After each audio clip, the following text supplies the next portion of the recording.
The handicap meeting for January 29, 2024 will please come to order.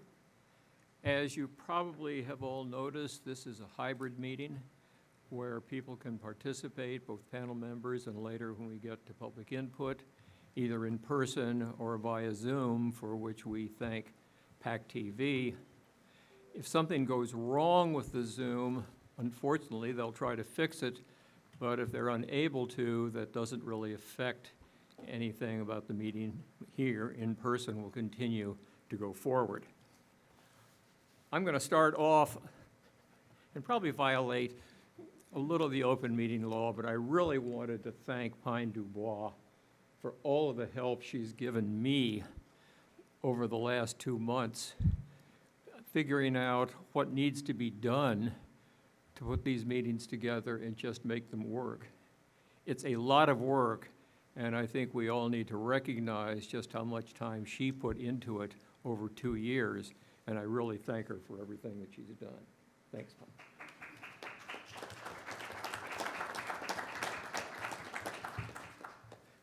First thing on the agenda is call to order, which we've done, and a roll call of the members. You will note today that we have 2 members who could not be here, and they have designated individuals to sit in for them. John Moylan could not be here, and he has designated Mark Lawson to sit for him. Henrietta Costantino is out of the country, and she has designated Dr. Barry Potvin to sit in for her. So if we could just start the roll call, if we could start with you, Dave, just going around. Dave Noyes with Holtec Decommissioning International. Mark Lawson, HDI. Kelly O'Brien, Local 369. Pine Dubois, appointed by the Speaker of the House. Mike Fortini, appointed by the Senate Minority Leader. Mary Gaslick, appointed by the Minority Leader of the Senate. Jim Lampert, appointed by the Speaker of the House. Kevin Canty, Town of Plymouth Select Board member. David Nichols, appointed by Governor Baker. Mary Lambert, appointed by Senate President. John Slocum with the Massachusetts DPU. Seth Pickering with the Mass DEP, representative of the Secretary of Energy and Environmental Affairs. Andrew Gottlieb, Association of Preserved Cape Cod, appointed by Governor Baker. David Bryant, Massachusetts Emergency Management Agency. Dr. Barry Potvin, Chair of the Plymouth Board of Health, substituting for Henrietta, who I believe was appointed by the Plymouth Select Board. That's correct. Mary? Mary Waldron? Good evening, Mary Waldron, Old Colony Planning Council. Jack? Jack Priest, representing Commissioner Goldstein from the Department of Public Health. And excuse me, we have one more. Okay, I thank you very much. We go and turn now to the previous meeting's minutes that have been circulated. And does anyone have any comments or corrections with respect to the minutes? Dave? There was one, I think it's a typographical error in my comments on reactor vessel internal segmentation, said reactor vessel international segmentation. What page is that on? Unfortunately, this thing does not have page numbers. I believe it's on either page 2 or page 3. So in my update. Oh, reactor international, correct? Reactor internals. Ought to be correct. internal. Are there any other comments? I have just one on the second page where it speaks about the reorganization from last week. There's about a third of the way down, there's a paragraph that begins, discussion ensued about how many members would be needed for a vote to pass. Mr. Bois read from the legislation and stated that a majority of the panel is needed here per N 10 votes. And just above that, you'll notice it says people were nominated and seconded. I would insert before the upon receiving paragraph that the first vote failed. no one received the required 10 votes. I would then add, Mr. Gottlieb asked for a revote for chair before the sentence that begins, upon receiving 10 votes from members of the panel, Mr. Lampert became, instead of the next chair, I guess at that point I became chair. And then in the last sentence there, Mr. Lampert asked for a vote for Mary Gatzlick for vice chair, and upon receiving the 10 votes from the members of the panels, Mrs. Gatzlick became the vice chair. I'd ask that those corrections be added also. Any comments or suggestions on the suggested amendments to the minutes? Do I hear a motion that the minutes be accepted as amended? So moved. Do I hear a second? Second. All in favor, please raise your hands.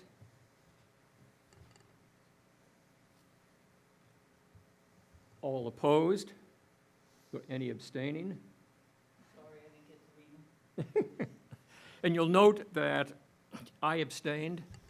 That maybe requires a little explanation, because I finally read an awful lot of Robert's rules over the last couple of months. And what they make very clear is it's the chair's job to run the meeting, but basically not to offer opinions and not to vote, though the chair has the option of voting in those circumstances where the chair vote will make a difference. Since that is not one of those circumstances, I'm not voting here.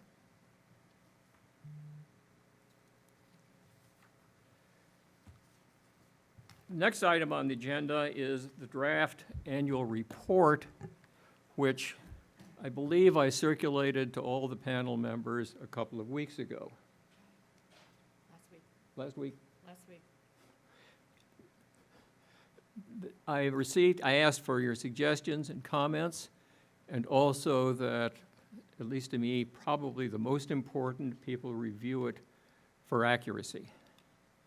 I have received comments back from Mary Gatzlick, for which I thank her. And if anyone has further comments, I would ask that they send them to me. So the goal being to get incorporated into a revised version that hopefully we will have time to review and can be acted upon with whatever changes people might want at the March meeting. Ms. Gatzlick and I discussed whether we might find a website on which we could post all of the incoming comments so people could see and review them.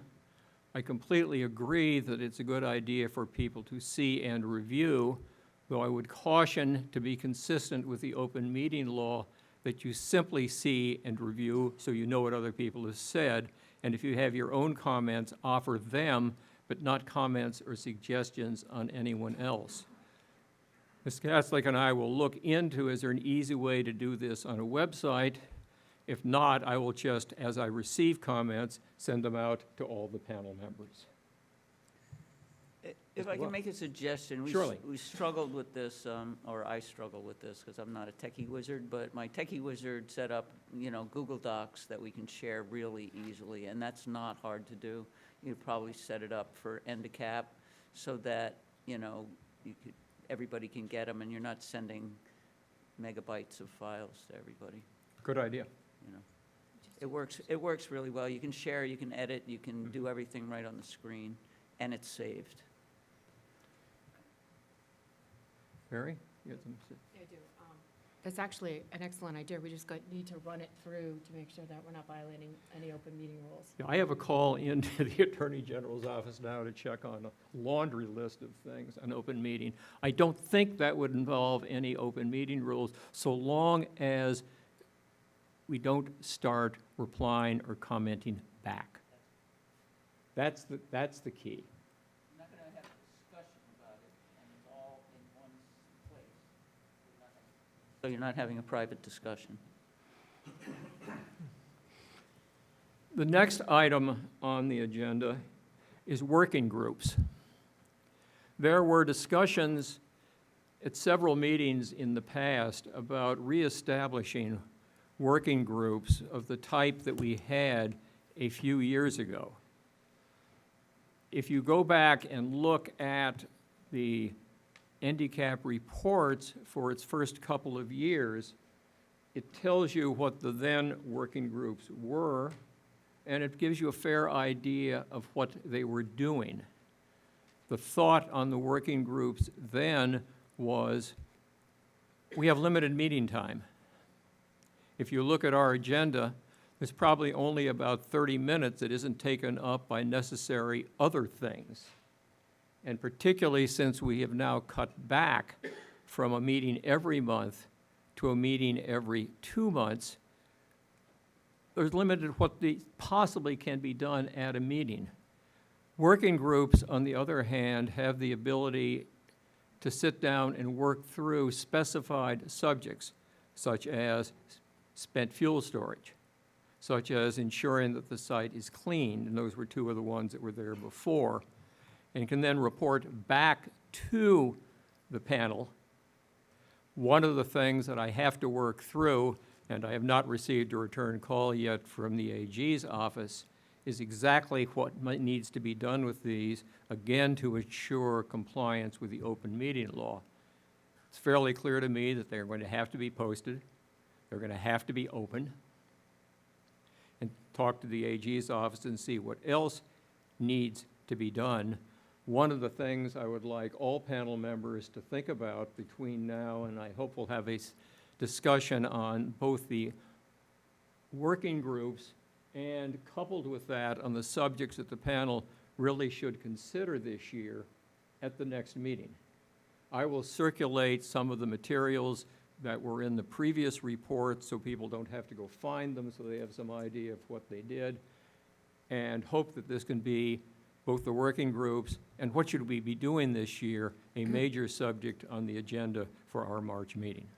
Yoo-hoo. Isn't it?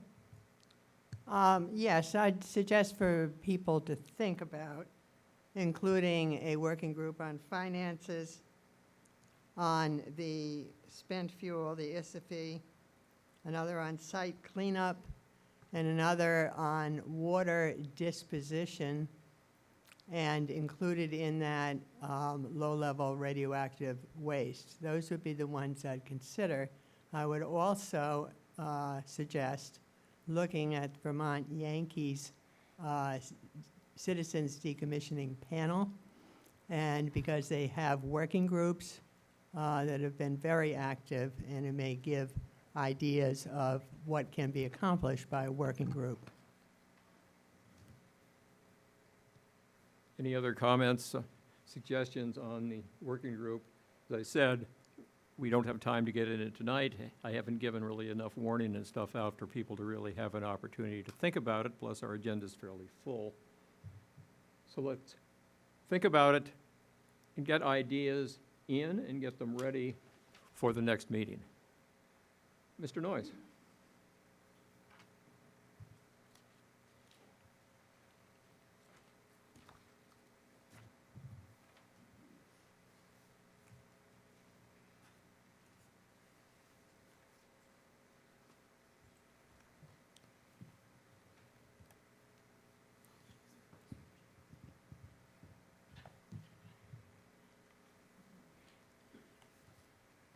All right, our January update, this is our standard waterfall chart, the swim lanes. You'll see that we continue on with the major milestones for license termination plan submittal, scheduled for this fall, September, October timeframe. License termination plan approval anticipated in 2027, and partial site release in 2035. Which is as briefed out at the last meeting. For site characterization, we continue with on-site surveys and moving forward with the development of the license termination plan and the associated procedures and sampling activities. For the ISFC, continue on with, excuse me, maintaining the custody of the 62 fuel canisters and the 3 non-fuel waste canisters on the ISFAC pad and maintaining the requisite security for that area. The rest of the swim lanes, with the exception of site restoration, are covered by individual slides. So I'll work my way through those. Site restoration will follow dismantlement on our schedule in the future. So for active demolition, we've completed demolition of the 2 condensate water storage tanks. These were 250,000 gallon water tanks. So in between refueling outages, the water that was used to flood up the reactor cavity and dryer separator pit would be drained to the condensate storage tanks for the subsequent fuel cycle for the operating cycle. And then the water would be recycled for refueling on a 2-year cycle. So these condensate storage tanks were radiologically controlled tanks. They were demolished using exterior radiological control procedures after we applied a fixative to the inside surfaces of the tank to make all of the radioactive contamination tightly adherent within the tanks. And all the tank metal and tank material has been dispositioned to be sent to the WCS facility in Andrews, Texas for disposal. Coming up for demolition, 2 structures. One is the old main gate stairs from the upper parking lot, which now houses the ISFAC, was a metal staircase that was used during contract outages. That metal staircase will be demolished coming up in February, as will the upper security owner-controlled area access building. It was a security access building that is no longer required at the plant. So for demolition status, the red arrow in the upper center left shows the location of the condensate storage tanks. The red structures and buildings are those components in those buildings that have been removed. The gold are the process buildings that we are in the process of planning for future demolition. The 2 green circles to the upper left are the underground storage tanks for our house heating boilers. We needed to just run through one more winter to make sure that we didn't need the capacity of those boilers, and we expect to remove those tanks late this spring. And at that time, other than buildings that we intend to remain, that will complete the demolition of buildings and structures on site down to grade level, with the exception of the process buildings. For reactor vessel internal segmentation, the jet pumps that were the components that provided the motive force during plant operation for forced convection through the reactor vessel are in the process of being removed and segmented. The upper picture is the primary support stand, which is actually being used as a cutting platform. Rotates and allows us to be able to cut and segment the jet pump pieces. The lower picture shows 3 waste containers that are taking those segmented jet pump pieces and packaging them for disposal. So the work activities that you see in both pictures are about 25 feet underwater. So that activity is all occurring safely shielded by the water that's on the refuel floor. We have recently installed an additional advanced filtration system. This is for the reactor cavity and dryer separator pit. This will allow us to be able to continue to maintain a high degree of purity for the water and promote clarity to be able to get good underwater vision during the segmentation of the last portion of the core shroud, which is the fourth cut on the core shroud, the plate that essentially supported the jet pumps.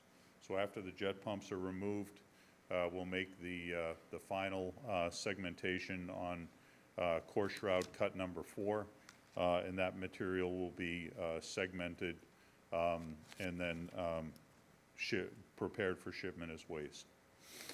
This new filtration system now continues to mean that all major on-site storage volumes have specific dedicated high-capacity, high-efficiency filtration systems.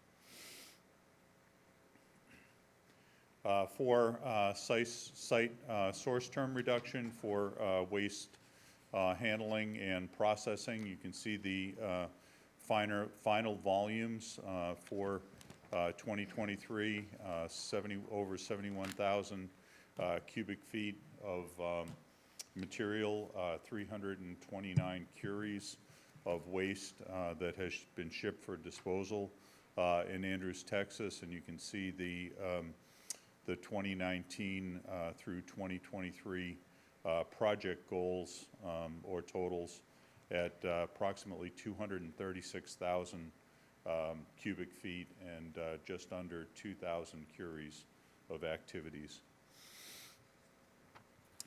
This is a diagram that is a graphic depiction.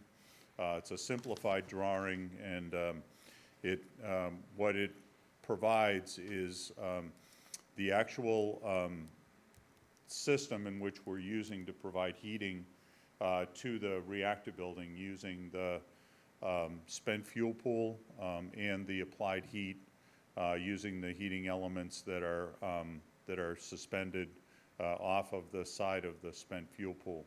So the spent fuel pool is in the upper left-hand portion of the picture. You can see that there's an installed filtration system within the spent fuel pool, and then there's also a fuel pool demineralization and filter system. It's part of the installed system for fuel pool cooling, or what was fuel pool cooling for the plant. So similar to the way heat was transferred and discharged, the heat was discharged to the ocean when the plant was operating. What we're doing now is we're applying the heat to the spent fuel pool.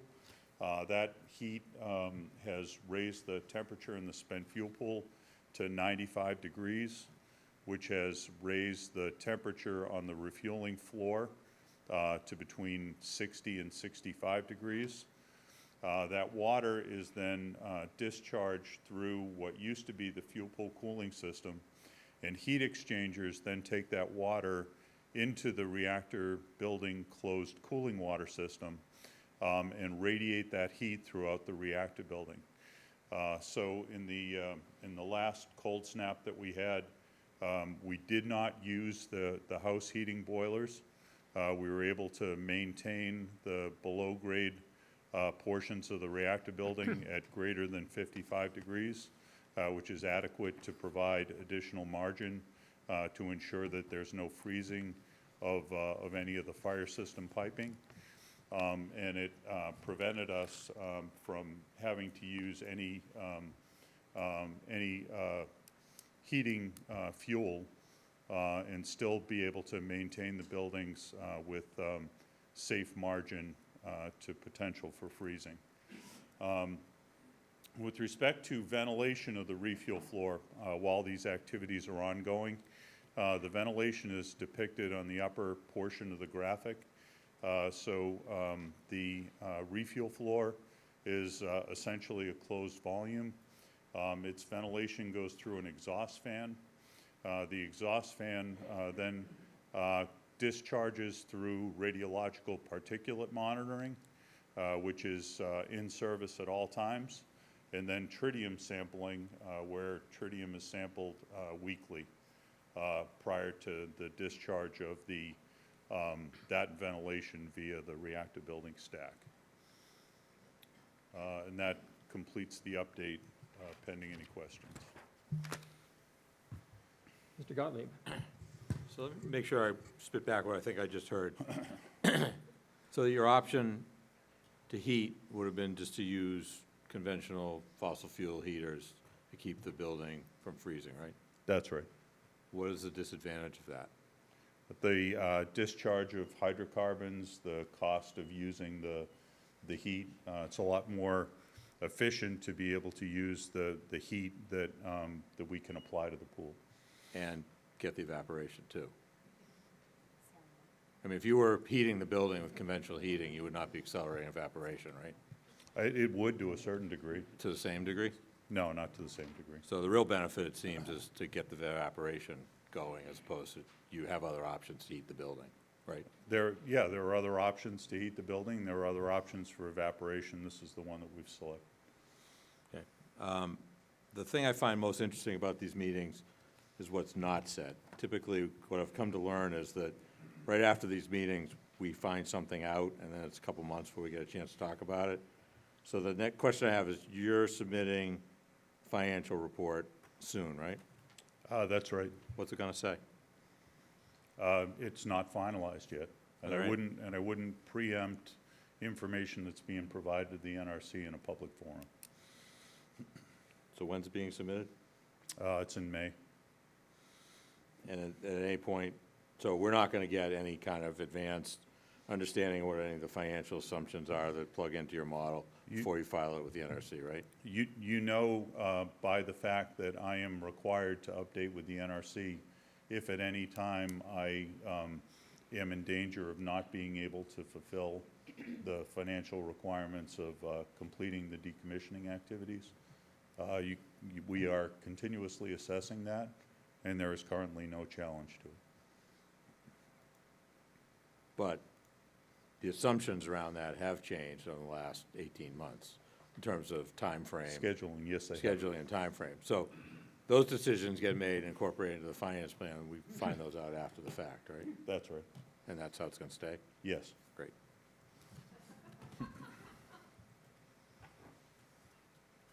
Yes, David?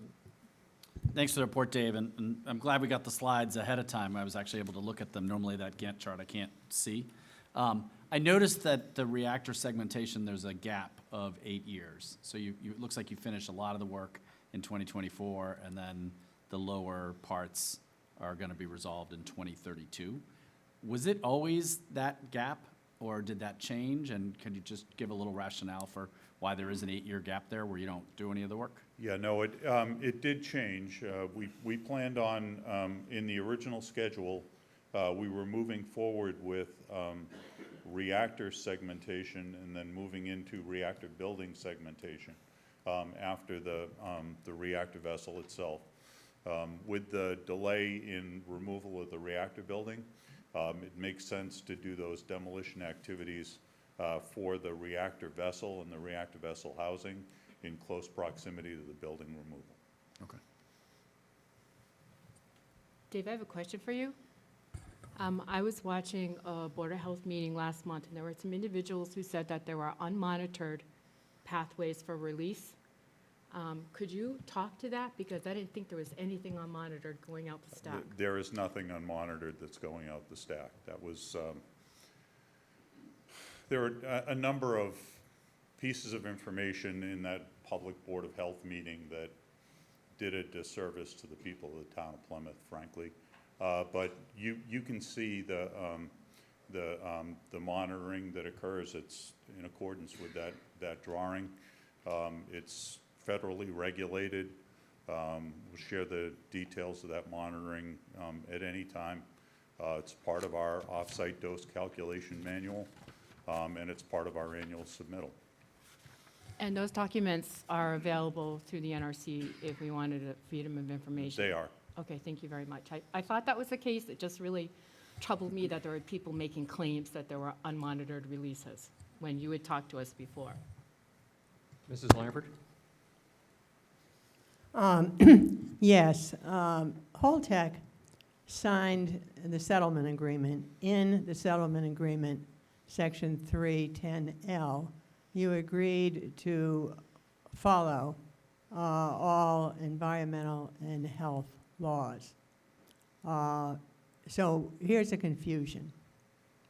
We had long discussions about discharging in the bay and that it violated the Ocean Sanctuaries Act. It seems clear to me that evaporation is also a violation because what goes up in the air, most of the winds, and the reactor was sited with this in mind, blow east, away from the population.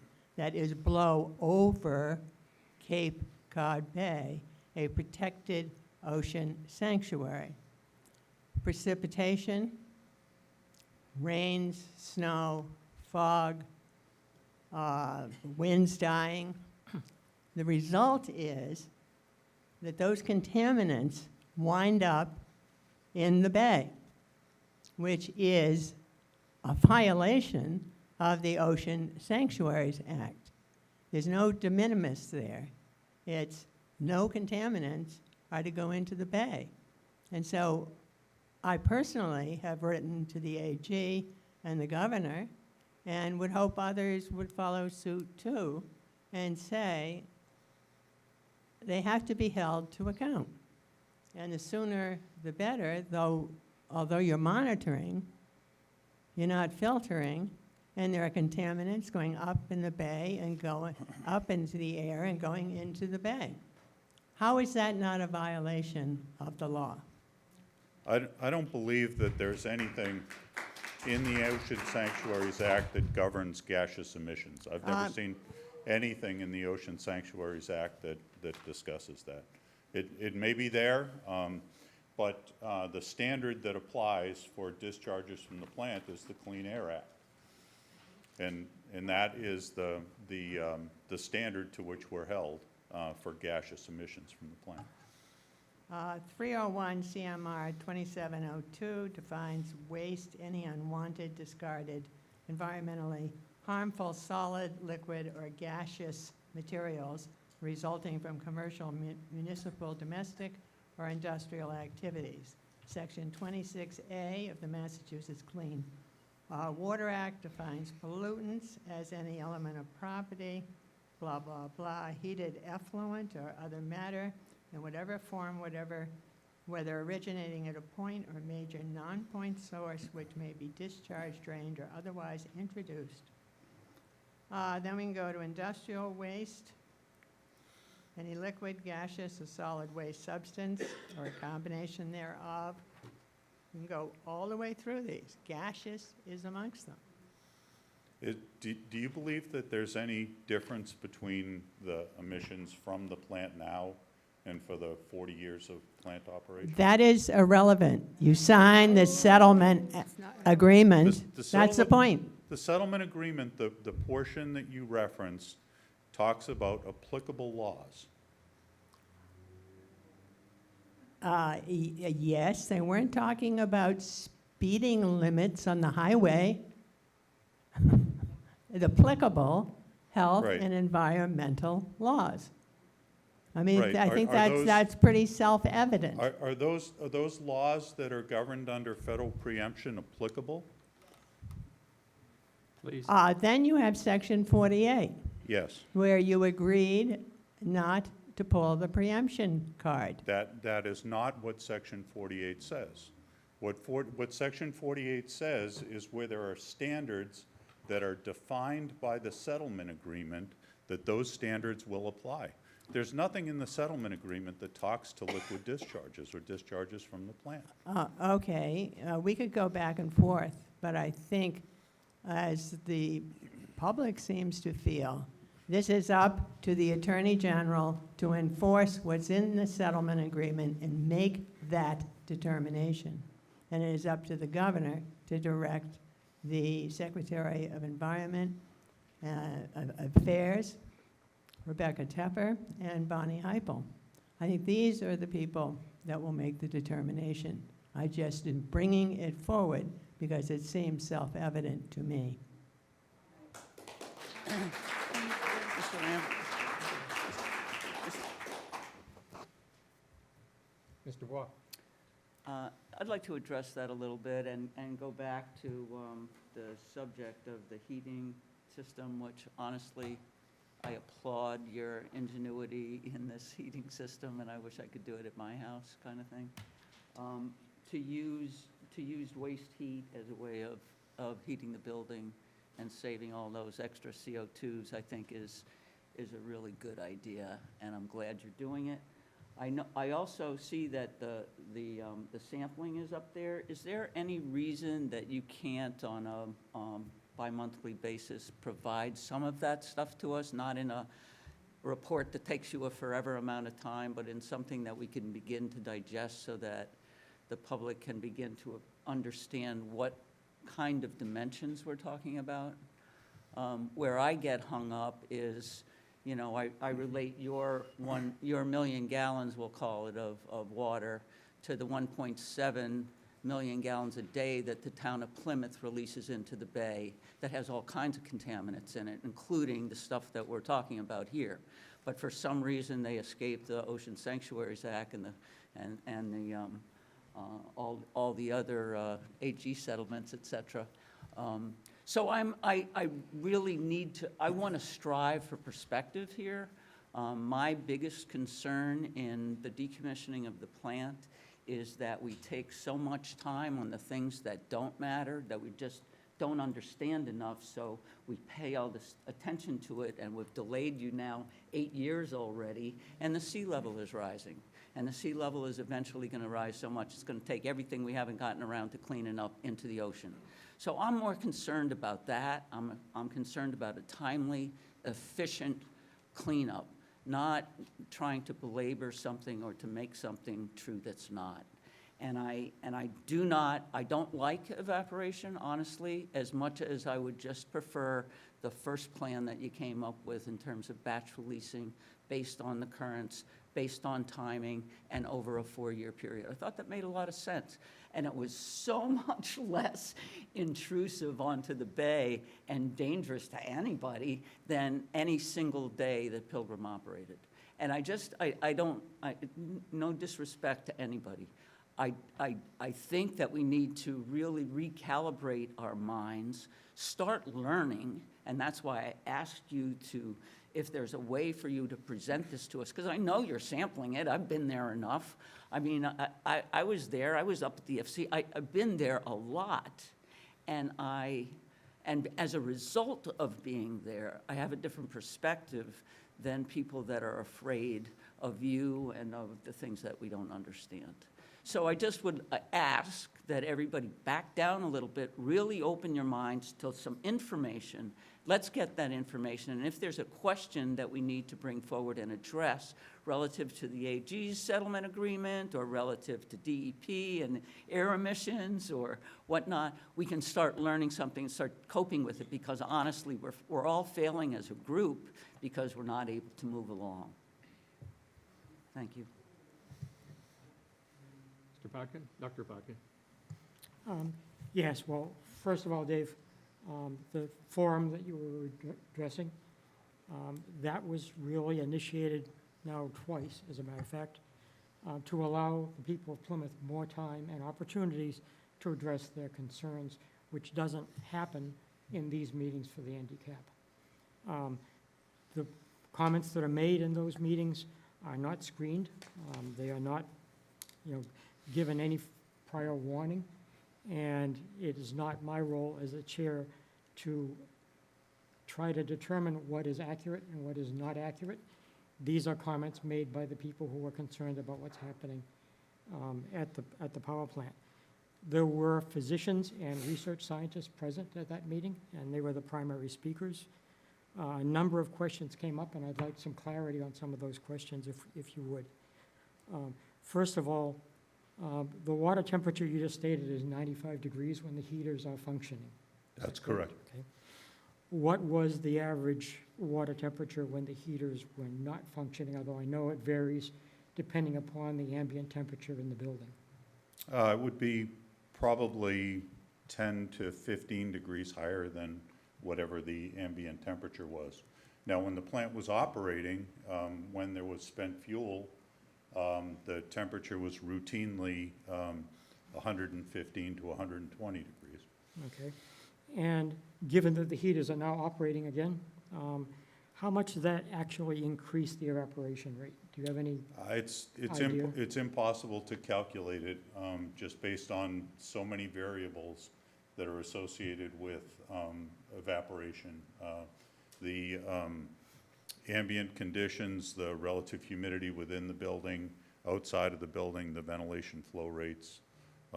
It's impossible to quantify it specifically at any point in time. So all we know is that the evaporation rate is increased when the heaters are on. It is increased over ambient, yes, sir, it Okay. is. Okay, the other questions that came up, one of them was concern about the workers in the plant. Yes. And it wasn't clear from what anybody at that forum that attended it knew about exactly what kind of protective measures. Can we stop calling it a forum, because it wasn't a forum, it was a rally. It was a forum, that was the way it was published. It was not a rally. A forum. As a matter of fact, Dave, you were present remotely and you listened to it. I was for a portion of the meeting, yeah, that's absolutely right. So Was the NRC asked to participate? I will not accept your statement that it was a rally. That's exactly what it was. Well, you can, You you're welcome to arranged the speakers Let's to not go back and have forth. one side, to have one point of view, and you didn't care about any dissenting point of view. There was no concern. Did you ask the NRC to participate? How about MDPH? There was, I believe Jack Priest knew about the meeting too, so he certainly could have participated if he wished to. But All of our agendas are published ahead of time because that's open meeting law. And so anybody that wishes to participate are welcome to do so. But you go out of your way to arrange certain speakers that are aligned with Let's not your get, point of let's view. not get to, let me ask some more specific questions, okay? Because we're not going to agree about this, that's for sure. The workers that are in the building, Yes, do they wear some kind of dosimeters to measure their exposure to radiation? yes, they do. These are just the little badges that are developed about once a month after exposure? No, they have dosimeters that give them real-time readout of the radiological exposure that they receive. Okay, and those dosimeters, because I had to wear them myself when I was working with isotopes in medical schools, they are only able to measure gamma and high-energy beta emissions. Is that true for your dosimeters too? Yes, it is. Okay, so in that case, they do not measure tritium. That's correct, they do not. So in that building, I assume the humidity is raised as well when the Just- heaters are operating? Yeah, not to a perceptible degree, no, And because of the ventilation. is there any amount of water vapor that is caused by the evaporation that is in increased amounts inside the building where the workers are working? Probably right at the water surface. I don't think in the area where the workers are working, no. So we did see one picture of the spent fuel pool, and it looked like there was possibly 2 or 3 workers present in that picture, and they were wearing short-sleeve shirts, and there was no evidence of any kind of protective measures that were being taken. For contamination or for radiation?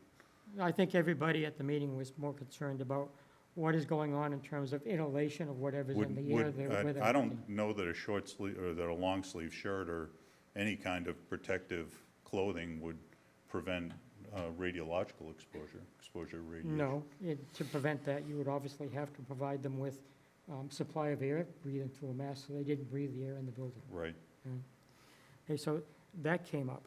Another question that came up was the dry casks. There was a lot of discussion about dry casks. Is it true that those generate quite a bit of heat? They generate a fair amount of heat, but not so much that a passive cooling system isn't sufficient to be able to provide them with adequate cooling under all conditions. And do they emit any kind of gases? They do not, no, they're They're completely sealed. completely sealed? Yes, sir, they are. The Okay. inner canister is completely sealed, welded, and under a helium blanket. Okay, and are there any monitors in the vicinity of the dry casks? They are monitored by radiation protection personnel that do periodic surveys on the external portions of the canisters.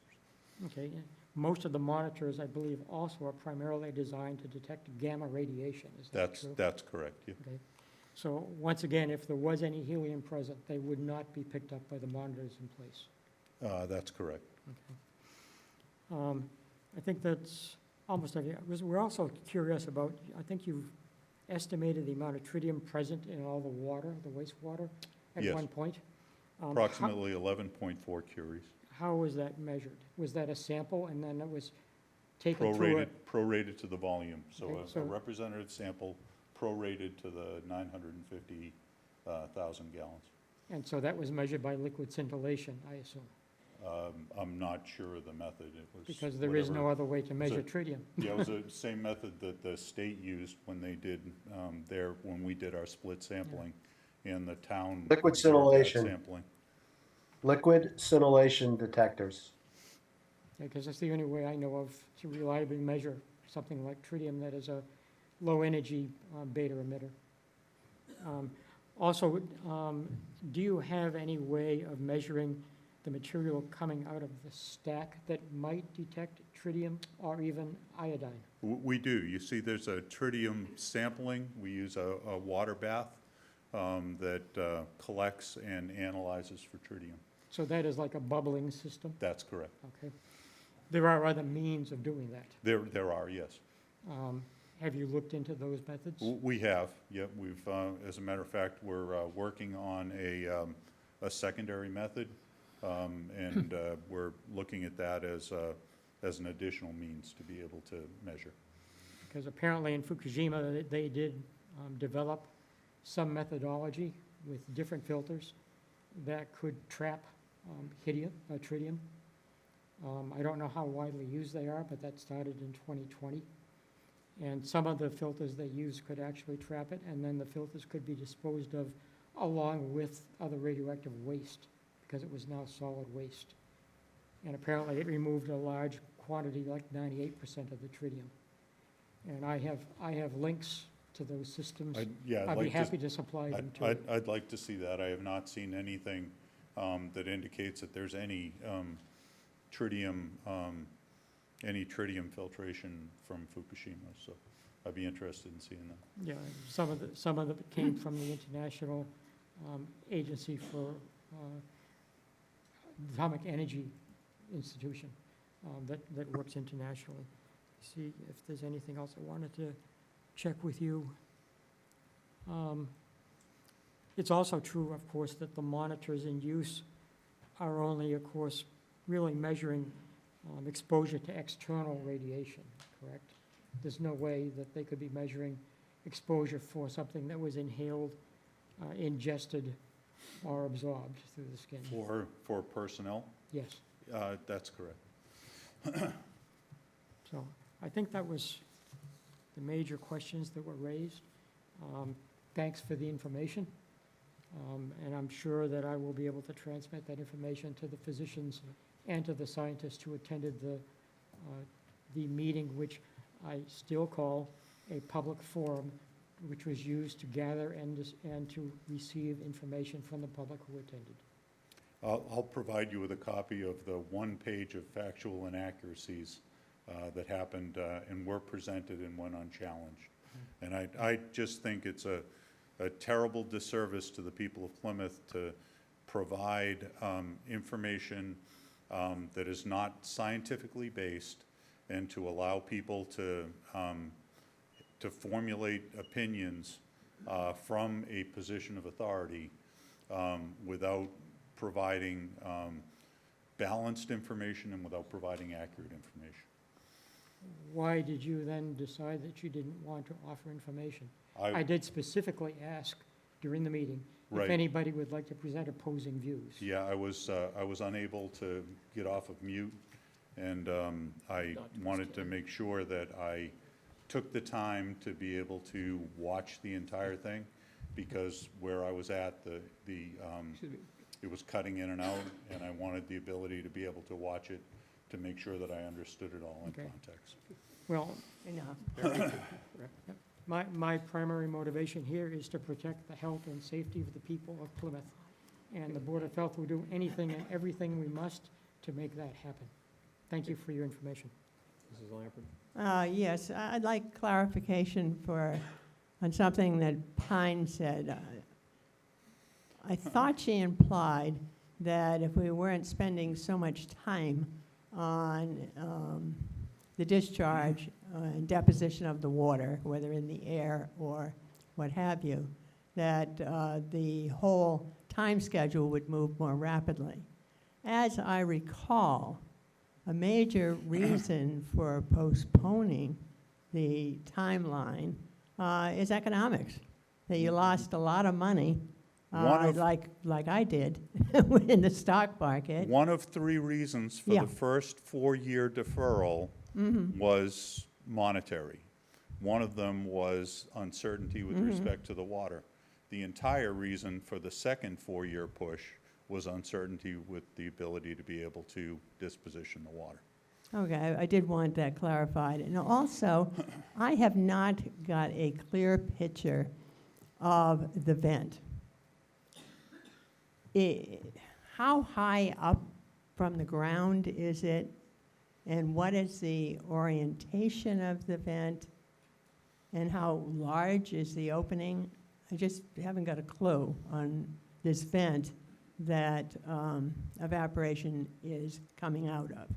The vent sample station is 51 feet above mean sea level.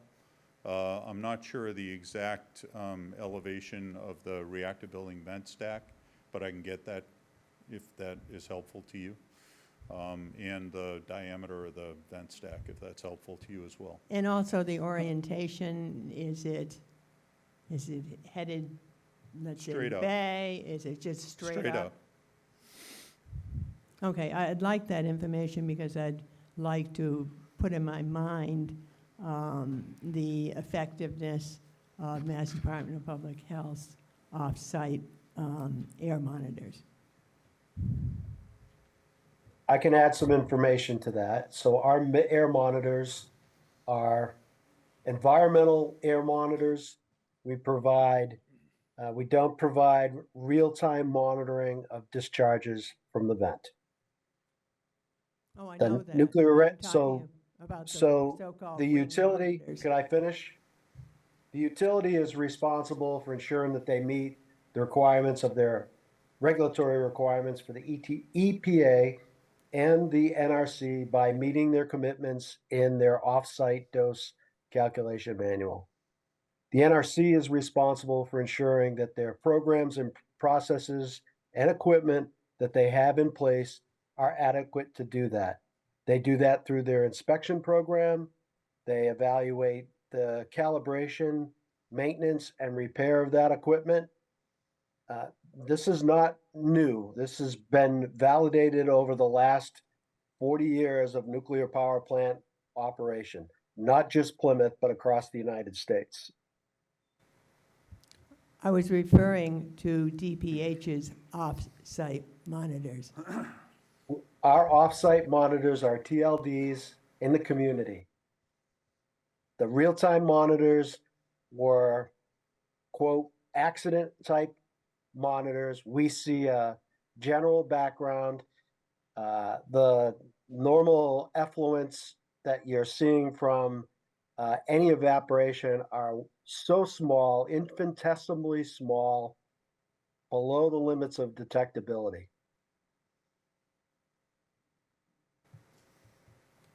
Mr. Nichols? Yeah, so Dave, thanks for your patience here.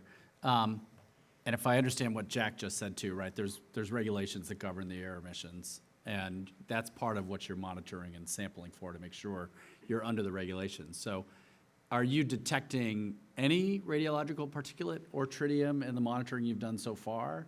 And is it just below the thresholds that you're allowed to release? Or is there no release of radiologic or? No, Are it you is detectable. And, Yeah. and it is reported. Was that question to me? I'm sorry. Was No, that well, question no, to me it or was to really to Dave? Dave, but Jack, I'm curious in your perspective too. So it is detectable. It is reported. And annually, we report the amount of tritium that's released. It's just an extremely small fraction of what's allowed that would have any environmental impact. based on the regulations of what you're allowed to release. That's correct. Okay. And the DPH sampling that we do, environmental sampling, again, we do an annual report that's available to the public on our webpage.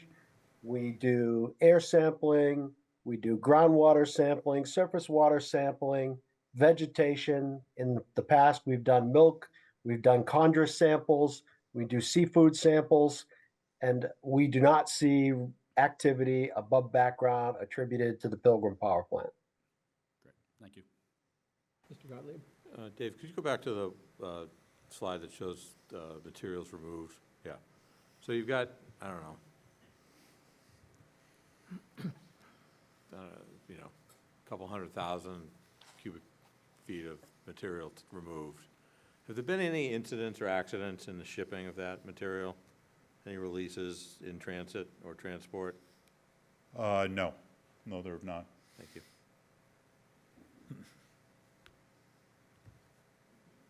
I have a few questions, Dave. At the last meeting, we asked Holtec to come back with projections of how much water would be evaporated over the next 8 years. Have you been able to do that?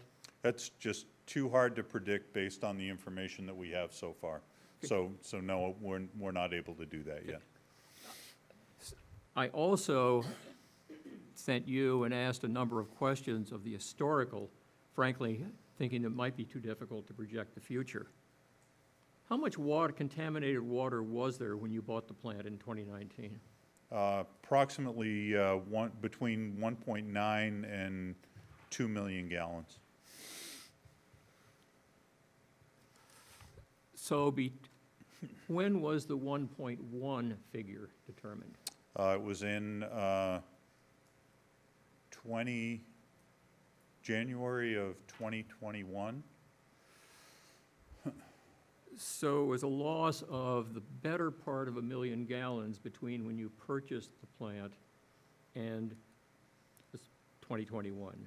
That's correct. In this meeting in January, Pat O'Brien reported 650,000 gallons of water had been evaporated using the nuclear heat from the fuel in the spent fuel pool.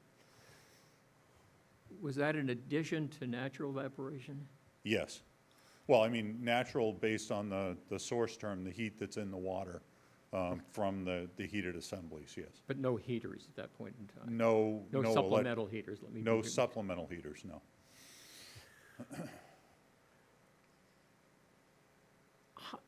Do you know how much water was evaporated during, I believe, the 91 days that you said the heaters were operating in 2023? We don't. We know that approximately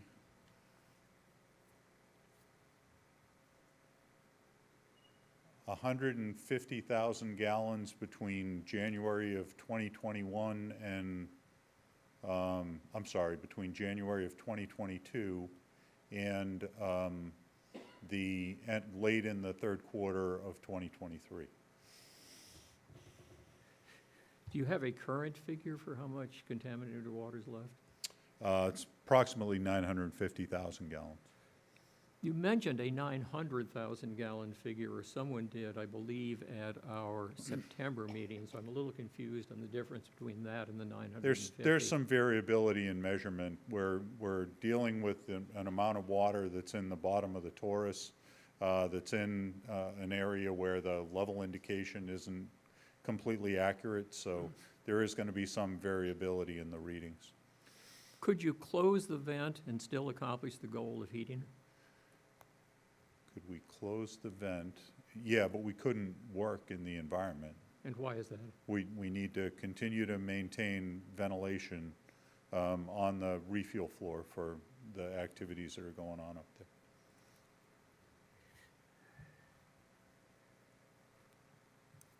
You mentioned storing water eventually in the torus, if I remember correctly. Is that accurate? It is.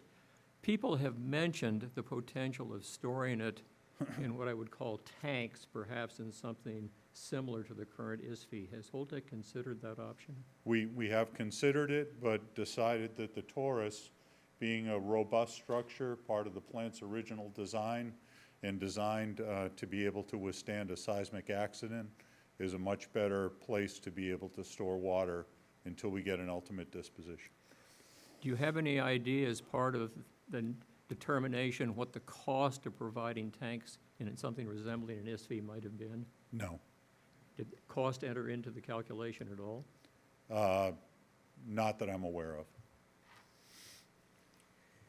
I understand that the present plan is that you're going to complete demolition, dismantlement, I believe is the word that's used in the slides, of the process buildings by 2034, or sometime in 2034. That's correct. Does the water have to be gone out of those buildings before you can start dismantling them? Out of the reactor building, yes. When do you expect to start dismantlement? And I guess the question I'm really asking is, by when does the water have to be out of that building? Probably the 2032 timeframe. That would be my thought. We could start earlier if we had disposition of the water. Yeah, I assume there is something resembling a critical path for the entire dismantlement, and There water is. has to be out to meet that. There is.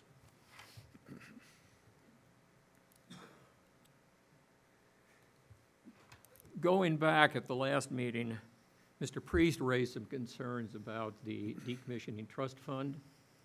Your last fund included both a lot of projections that obviously take a lot of work and what the costs were going to be going forward. But they were also started off with what the value of the trust fund was at the end of 2022. Do you know what the value of the trust fund was at the end of 2023? I don't personally know. Could you get back to us with that?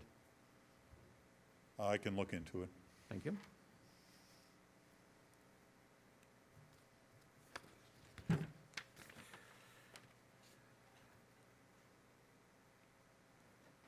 You probably recall Senator Markey's hearing in May of 2022.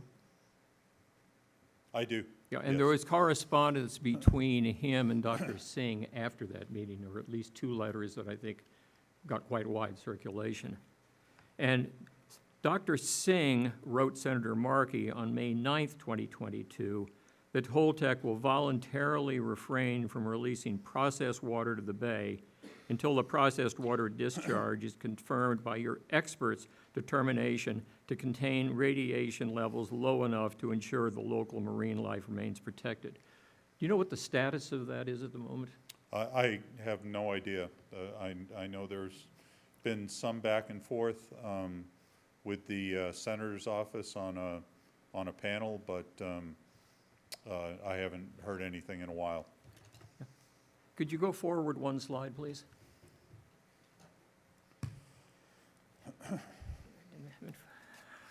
Let me find mine so I can read it.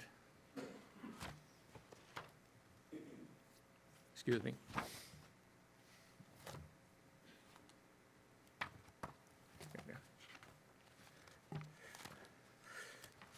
In one of the previous slides there, you mentioned that all the water was being filtered.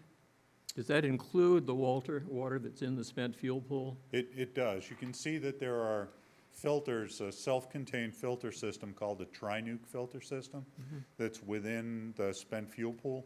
So that's used for activities that are being performed in the pool to be able to capture tailings, pieces of material as we do the work.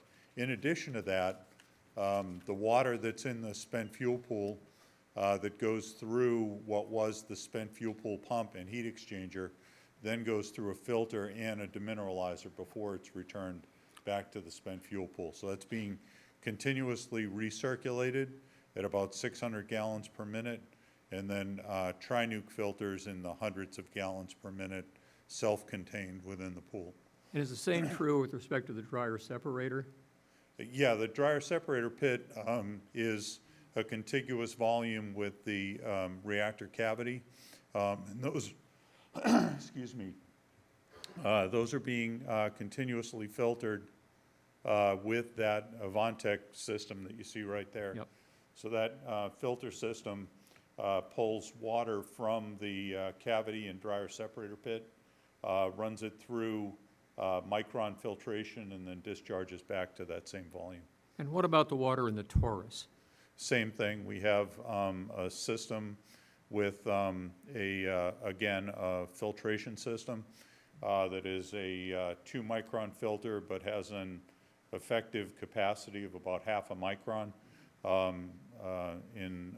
that runs within the torus and filters the water in the torus. Would I be correct if I assume that those filters remove particulate material? Yes, you would. Do you test that particulate material for radioactivity?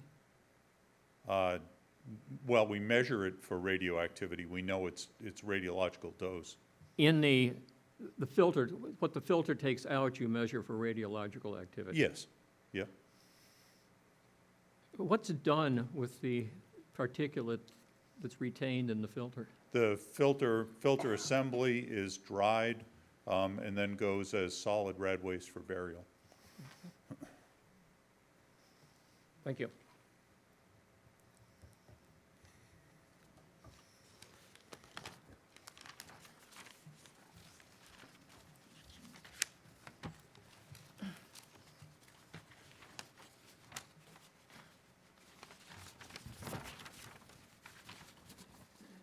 The next item on the agenda is for the panel.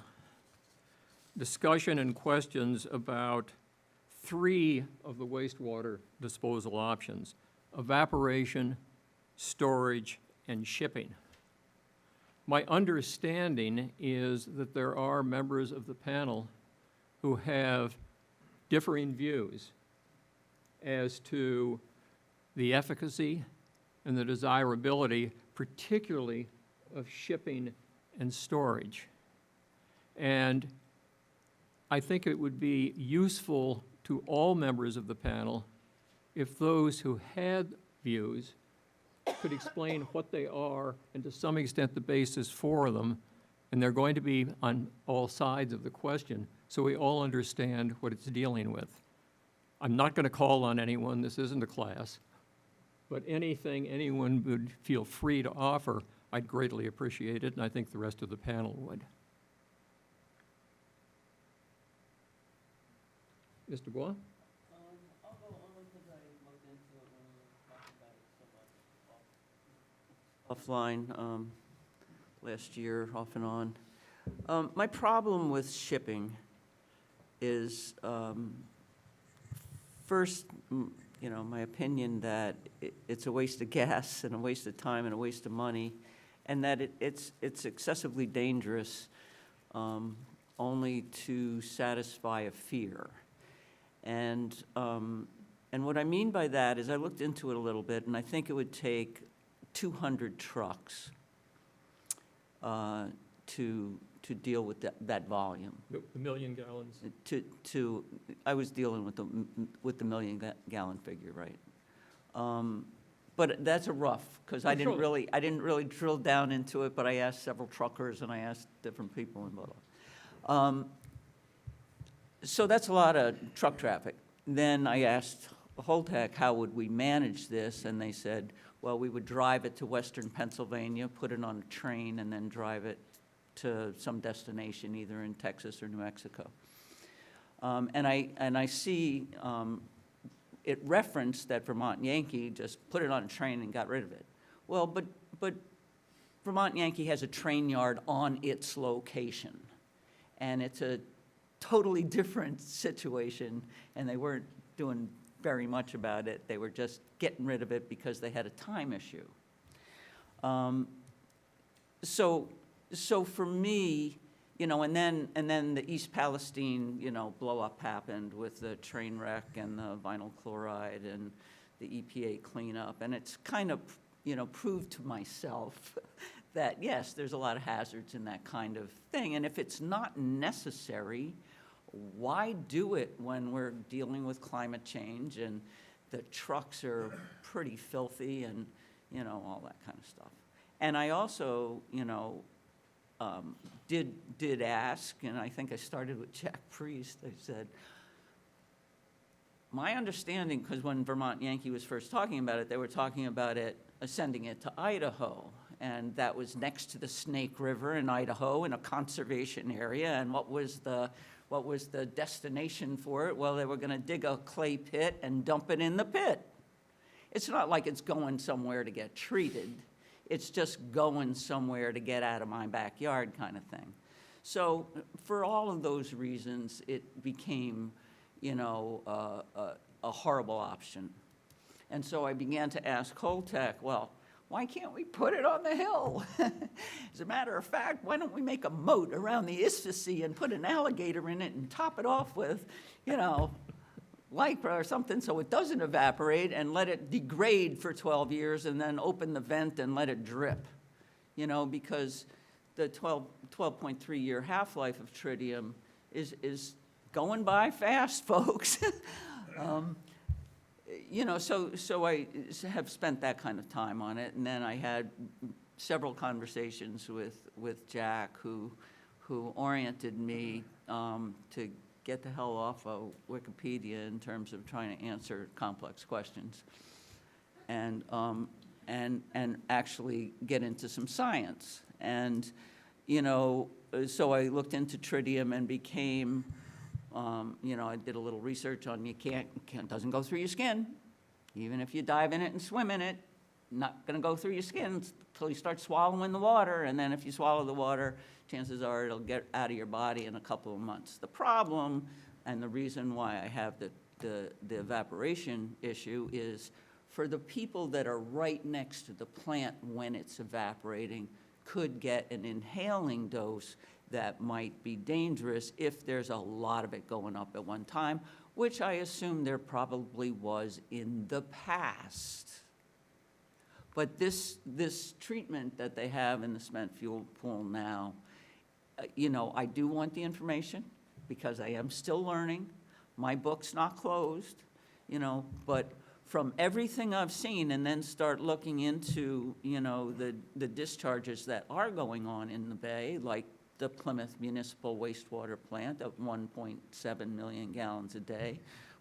Does it take anything from the hospital? Yeah. Does it have any manufacturing waste? Yeah. Does it have other kinds of things that shouldn't be in the bay? Hell yes. That's what the bay is suffering from. In my work at the Jones River Watershed Association, we're always trying to clean up the water. We're always trying to get more oxygen in the water. We're trying to deal with the nitrogen in the water. And most of that stuff is coming from our septic systems, and yours too. Whether you live in Duxbury, or you live on the Cape, or you live in Kingston, that's what we have. And so, we have a big problem, but it's not all on them. And because I spent a lot of time down there and came to trust the effort that is being put into this, and watching the works. And I would advise, it's not closed, you can get up and we could have a little tour. And I think it might do people good to actually see the level of effort that's going on. But there is contamination in the ground, and there is other stuff we need to deal with, and I'm very concerned about getting that reactor building down. I don't want to delay it unnecessarily. So that's my thing, is unnecessary delay because we're focused on the wrong thing is unnecessary delay that might come back to bite us all because we're not in charge of climate change. It's happening. And because I do work in the estuary at Jones River Landing, and we flood without notice, most often higher than NOAA has to say, I'm very concerned about it. It is lower than Pilgrim's Site, thank God, but it's not fun, and it's not easy to deal with all that water. Anyone else? Yes. Yes.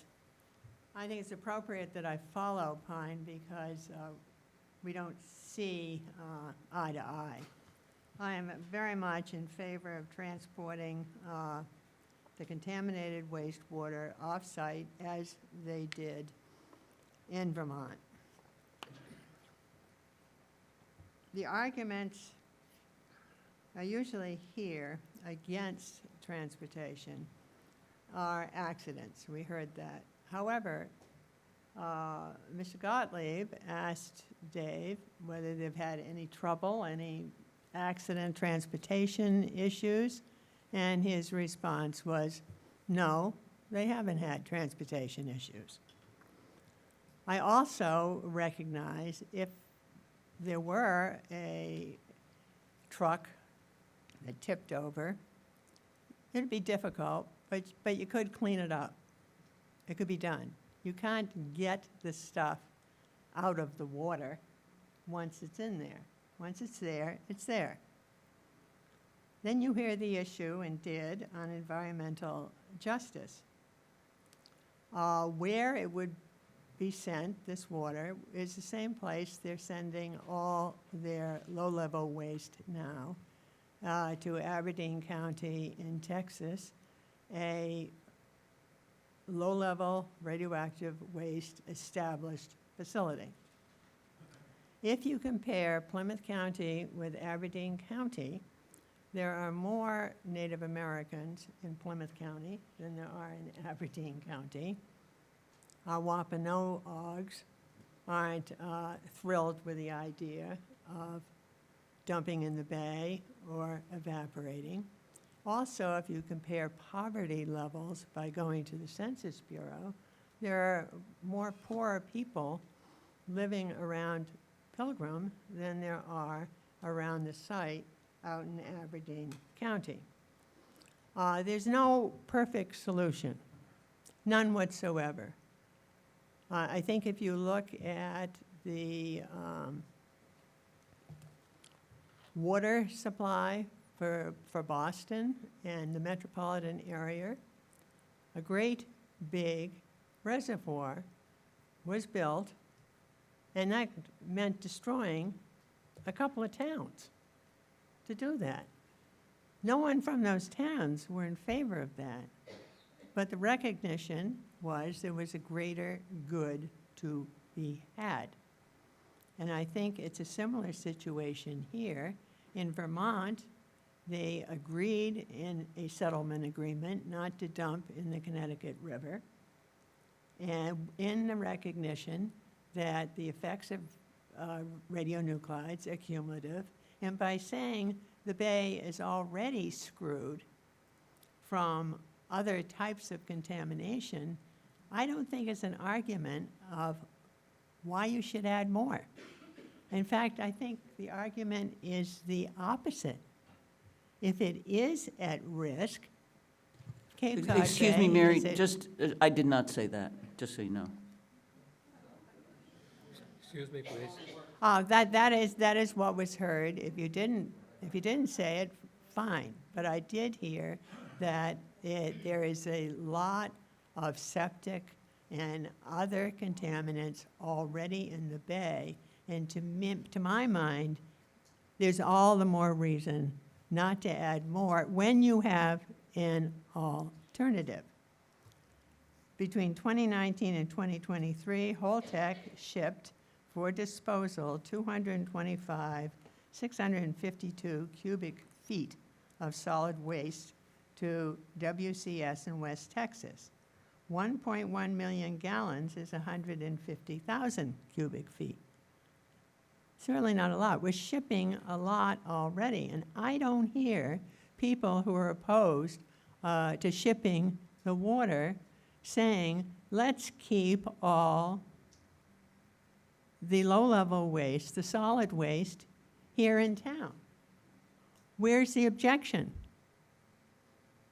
To me, it's There's not no logical. objection because it's different. It's a different category, Mary. So don't make an argument where there isn't one. Deal with the issue. I am dealing, I have dealt with the issue, and I don't care to have a debate back and forth. I am just expressing why I am in favor of shipping, recognizing there is no perfect answer.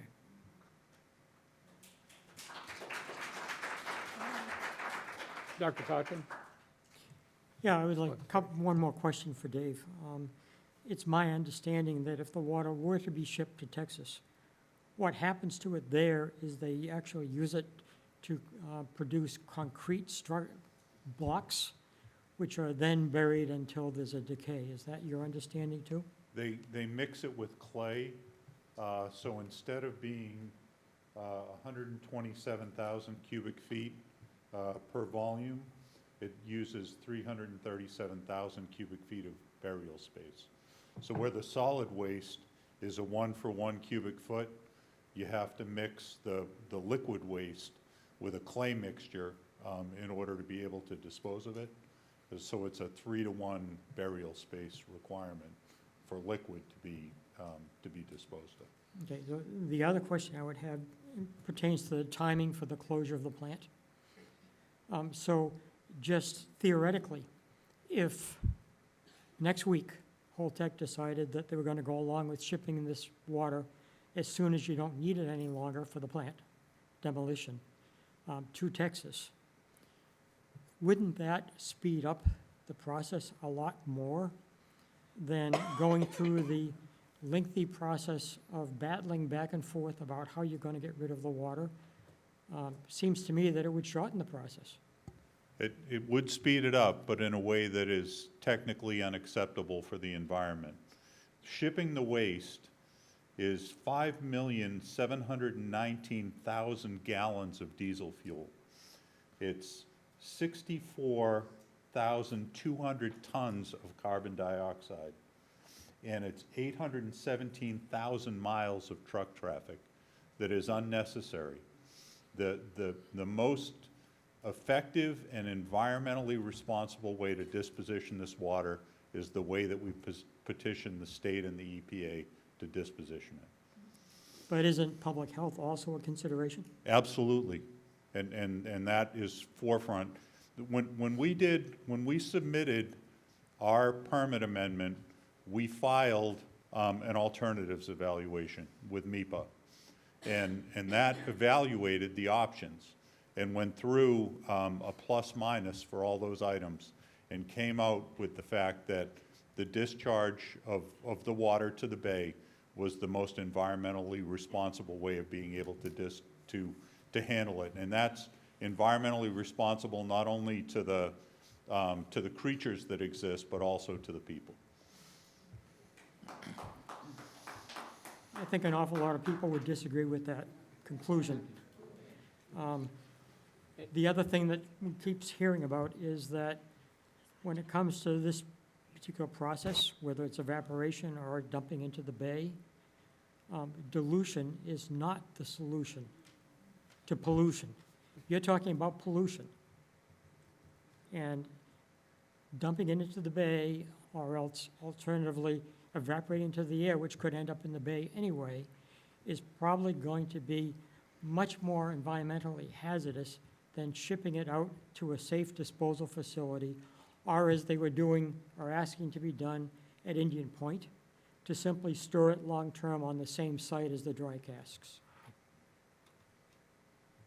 Dave, That's can I just- just ask a question? You read a lot of numbers on gallons, miles, et cetera. On what, was that for what volume of water was that? That's for 950,000 gallons. Okay, how much water do you expect to be left in early 2032 when you said you really have to have the water out of the buildings? Using historical evaporation rates, or anything else if you have anything better. Yeah, I just don't have a feel for what's going to be left in 2032. I'm trying to be as responsive as I can. What we're talking about doing, we have pools of water, right? And the ventilation evaporates those pools of water at a certain rate when the water is at the top portion of the pool. As the freeboard increases, as the water level lowers, there's very little scientific data on what type of evaporation is going to occur based on forced ventilation as the water level lowers within the pool.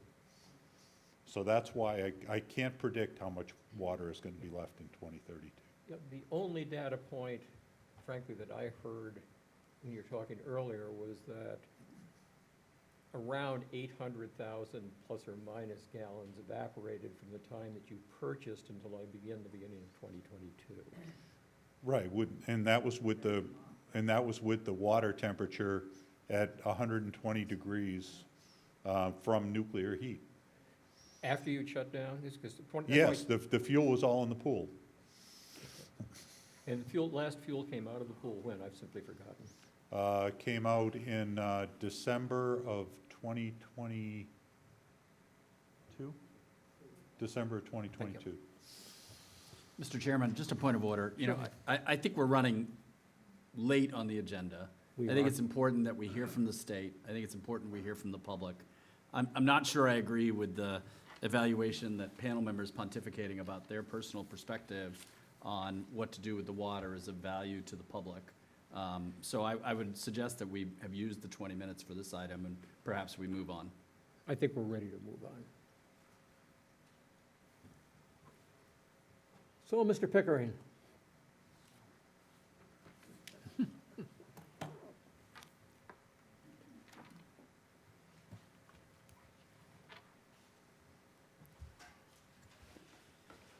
Mr. Chairman, members of the panel, guests.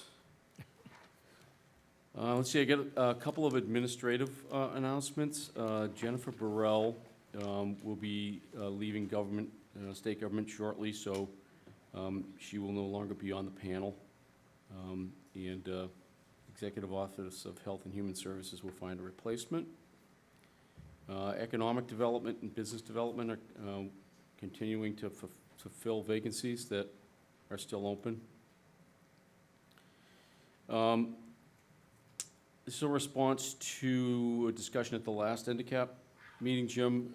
We've learned that the Attorney General's Division of Open Government has scheduled some webinar trainings on the requirements of the open meeting law.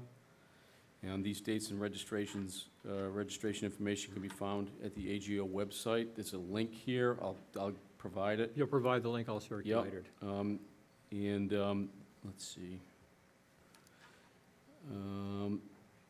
It's not clear whether the AGO does, let's see, no, I'm sorry. IWG members are not aware of whether the AGO will provide individual trainings to outside bodies. This question can be sent to an email that I'll get to you as well. Now, I have open questions that I'm pending right now. Okay, so the dates right now for the webinar that will be available is Wednesday, February 7, from 12:30 to 2. And then there's another one on Tuesday, February 27, from 6:30 to 8 p.m. So we'll get this information to you and we'll put it on the website when we can, okay? So let's see, first is the topic of the evening. So on the reactor system process water evaporation. So Mass DEP has received letters regarding potential state regulatory oversight of evaporation and other issues at Pilgrim. Mass DEP is reviewing these letters and coordinating as appropriate with relevant state and federal authorities. We are committed to working with all partners to ensure Holtec's decommissioning of the Pilgrim facility is protective of the environment and public health. Regarding evaporation, Mass DEP is requesting that Holtec calculate and submit an analysis of the potential to emit for the non-radiological air pollutant potential emissions that could result from the evaporation of the reactor process water occurring at the facility, and that would be to determine the potential of applicability of Mass DEP's air quality permitting requirements, plan application requirements. We will be issuing a letter shortly in the future that will be making this request. It's currently under internal review, the document that I'm talking about, Jim. It's currently under internal review. As soon as it passes muster internally, we'll get it out. All right? These calculations should include potential emissions of the pollutants detected during the Pilgrim Station reactor system water sampling that was conducted back in April of 2023, and any additional pollutants that may have been released to the reactor system water since that time. For informational purposes, an air quality plan approval is required from any person prior to constructing, substantially reconstructing, altering, or subsequently operating any facility or emission unit where such an activity would result in an increase in potential emissions of a single air contaminant equal to or greater than 1 ton per year.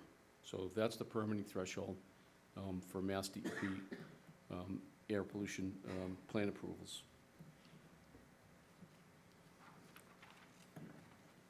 On the surface water discharge permit modification, Mass DEP is in the process of reviewing documents in preparation for issuing a final determination on Holtec's application for a permit modification to discharge the decommissioning wastewater into Cape Cod Bay.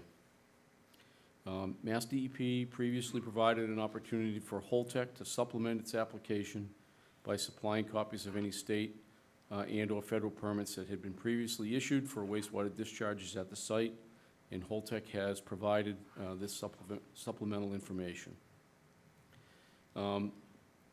So on the next steps for potential final determination, there is no prescribed period for the issuance.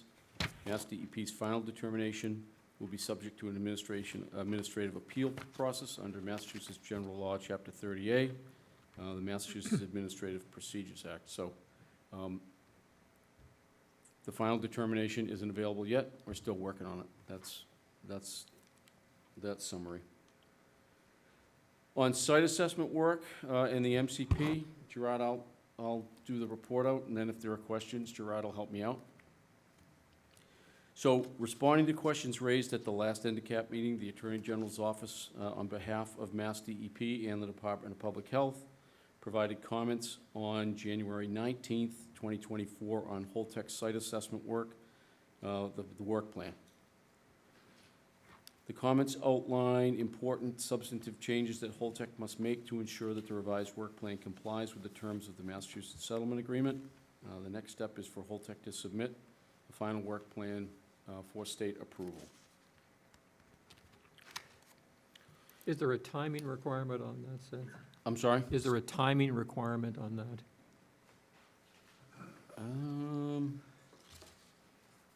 I just don't remember. Yeah, if it's in the letter, give me 2 seconds. And it may be in the settlement agreement also, I just don't recall. I believe it's 30 days. Thank you, Jack, that's my Thanks, Jack. recollection. So, let's see, so under response actions under the Massachusetts Contingency Plan or the MCP or 21E, they're ongoing. The Phase 2 Comprehensive Site Assessment, which documents the nature and extent of contamination and contains a risk characterization, is due to be submitted to Mass DEP on April 21st of 2024.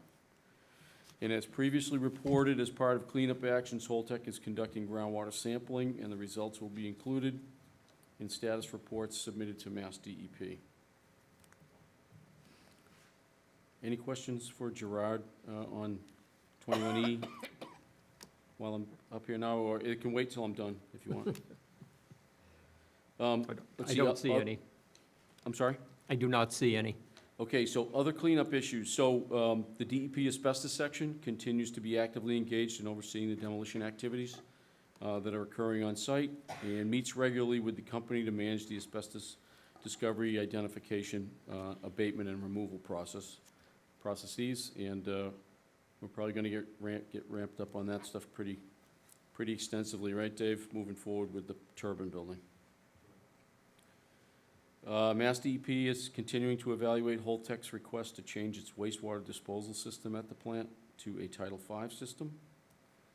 And then on public safety, MEMA is continuing to work with local partners on public safety planning. And MEMA continues to work with the former emergency planning zone towns and surrounding communities on their comprehensive emergency management plans. MEMA and the town of Plymouth will be hosting incident command training in early April. Is that right? Okay, that's what I've got. Any questions from the panel? Thank you very much. All right, thank you.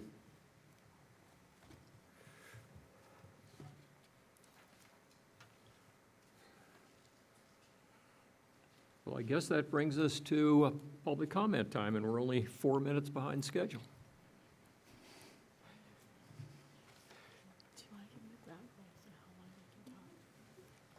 Basically, is there 30 minutes set aside for public comment? How many people would like to talk?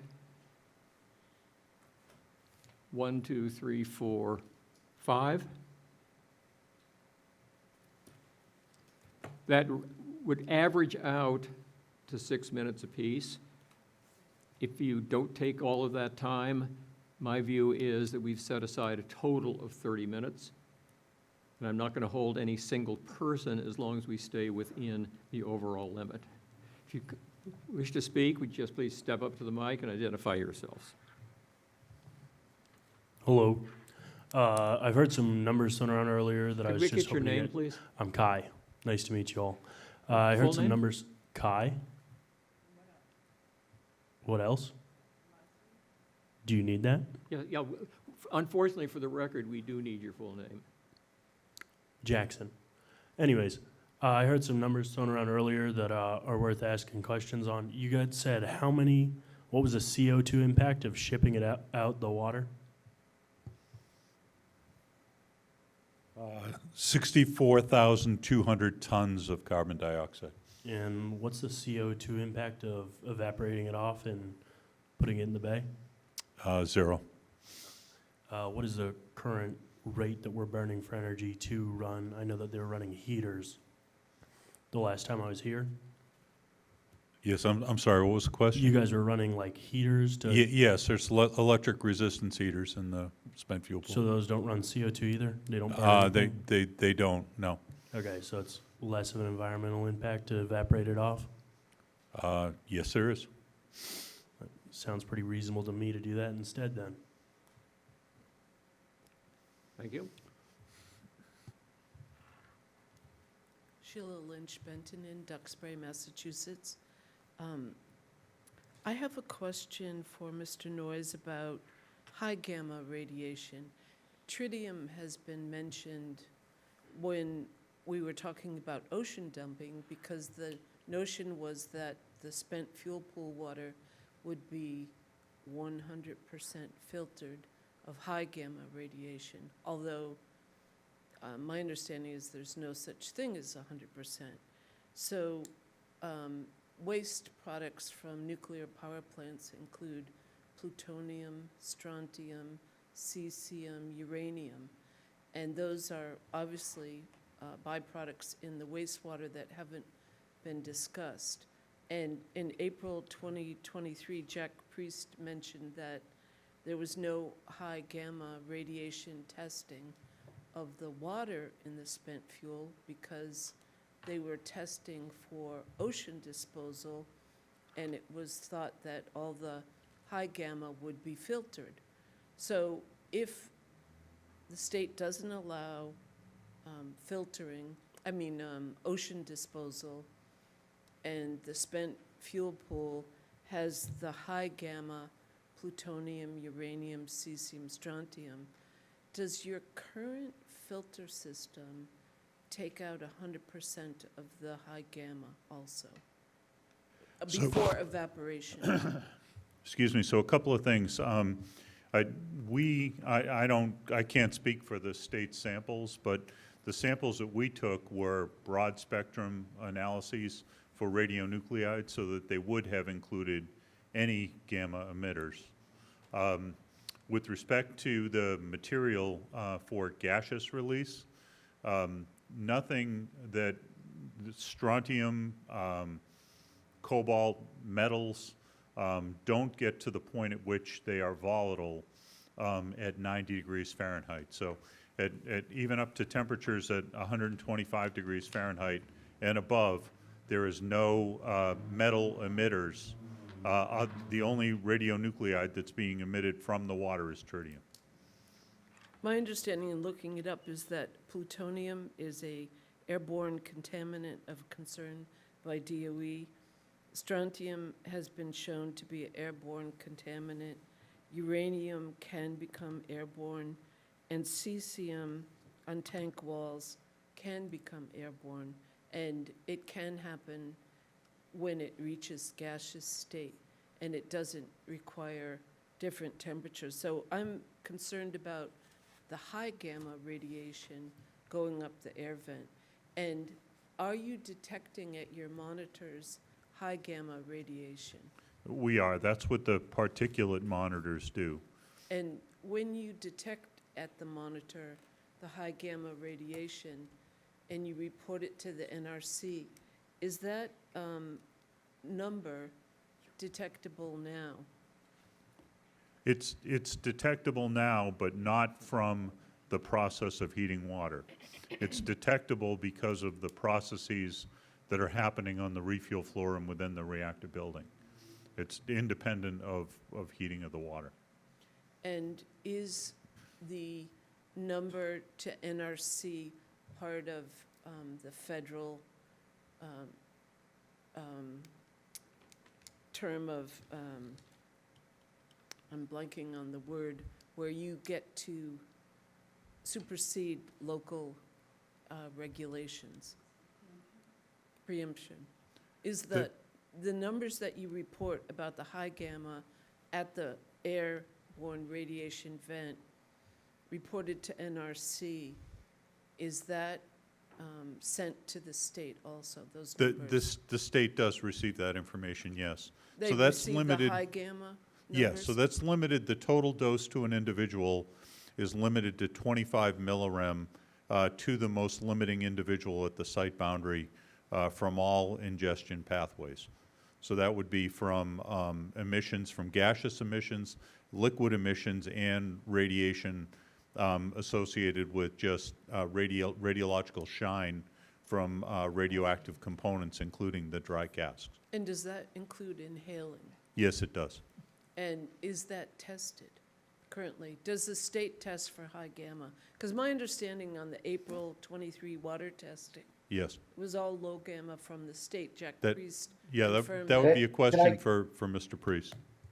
Can I jump in here? There is no high gamma, there's no low gamma. What the state tested for were the NRC's list of principal gamma emitters. What we did not test there's a short list of difficult to detect radionuclides like strontium and iron that require additional laboratory tests. Since we were in good agreement with the Holtec numbers, at the time, these were, I'll call them investigating samples that we did. It was not necessary to check for those additional difficult to detect radionuclides. We checked for uranium, we checked for plutonium. It's not high or low, it's just whether it's radioactive or not radioactive. Is not plutonium, strontium, et cetera, the worst to human health, though, in the Excuse me, Sheila, emissions?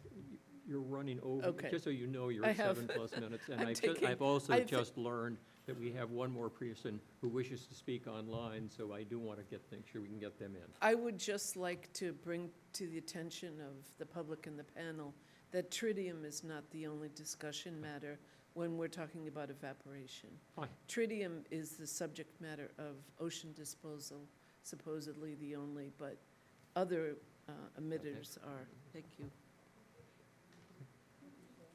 Ms. Turco? Diane Turco with Cape Town Winders.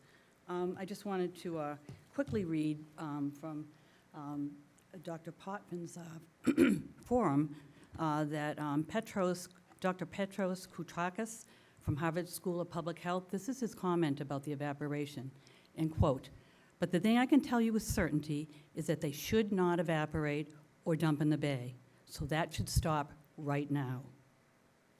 We applaud Dr. Koutrakis, and we agree with him.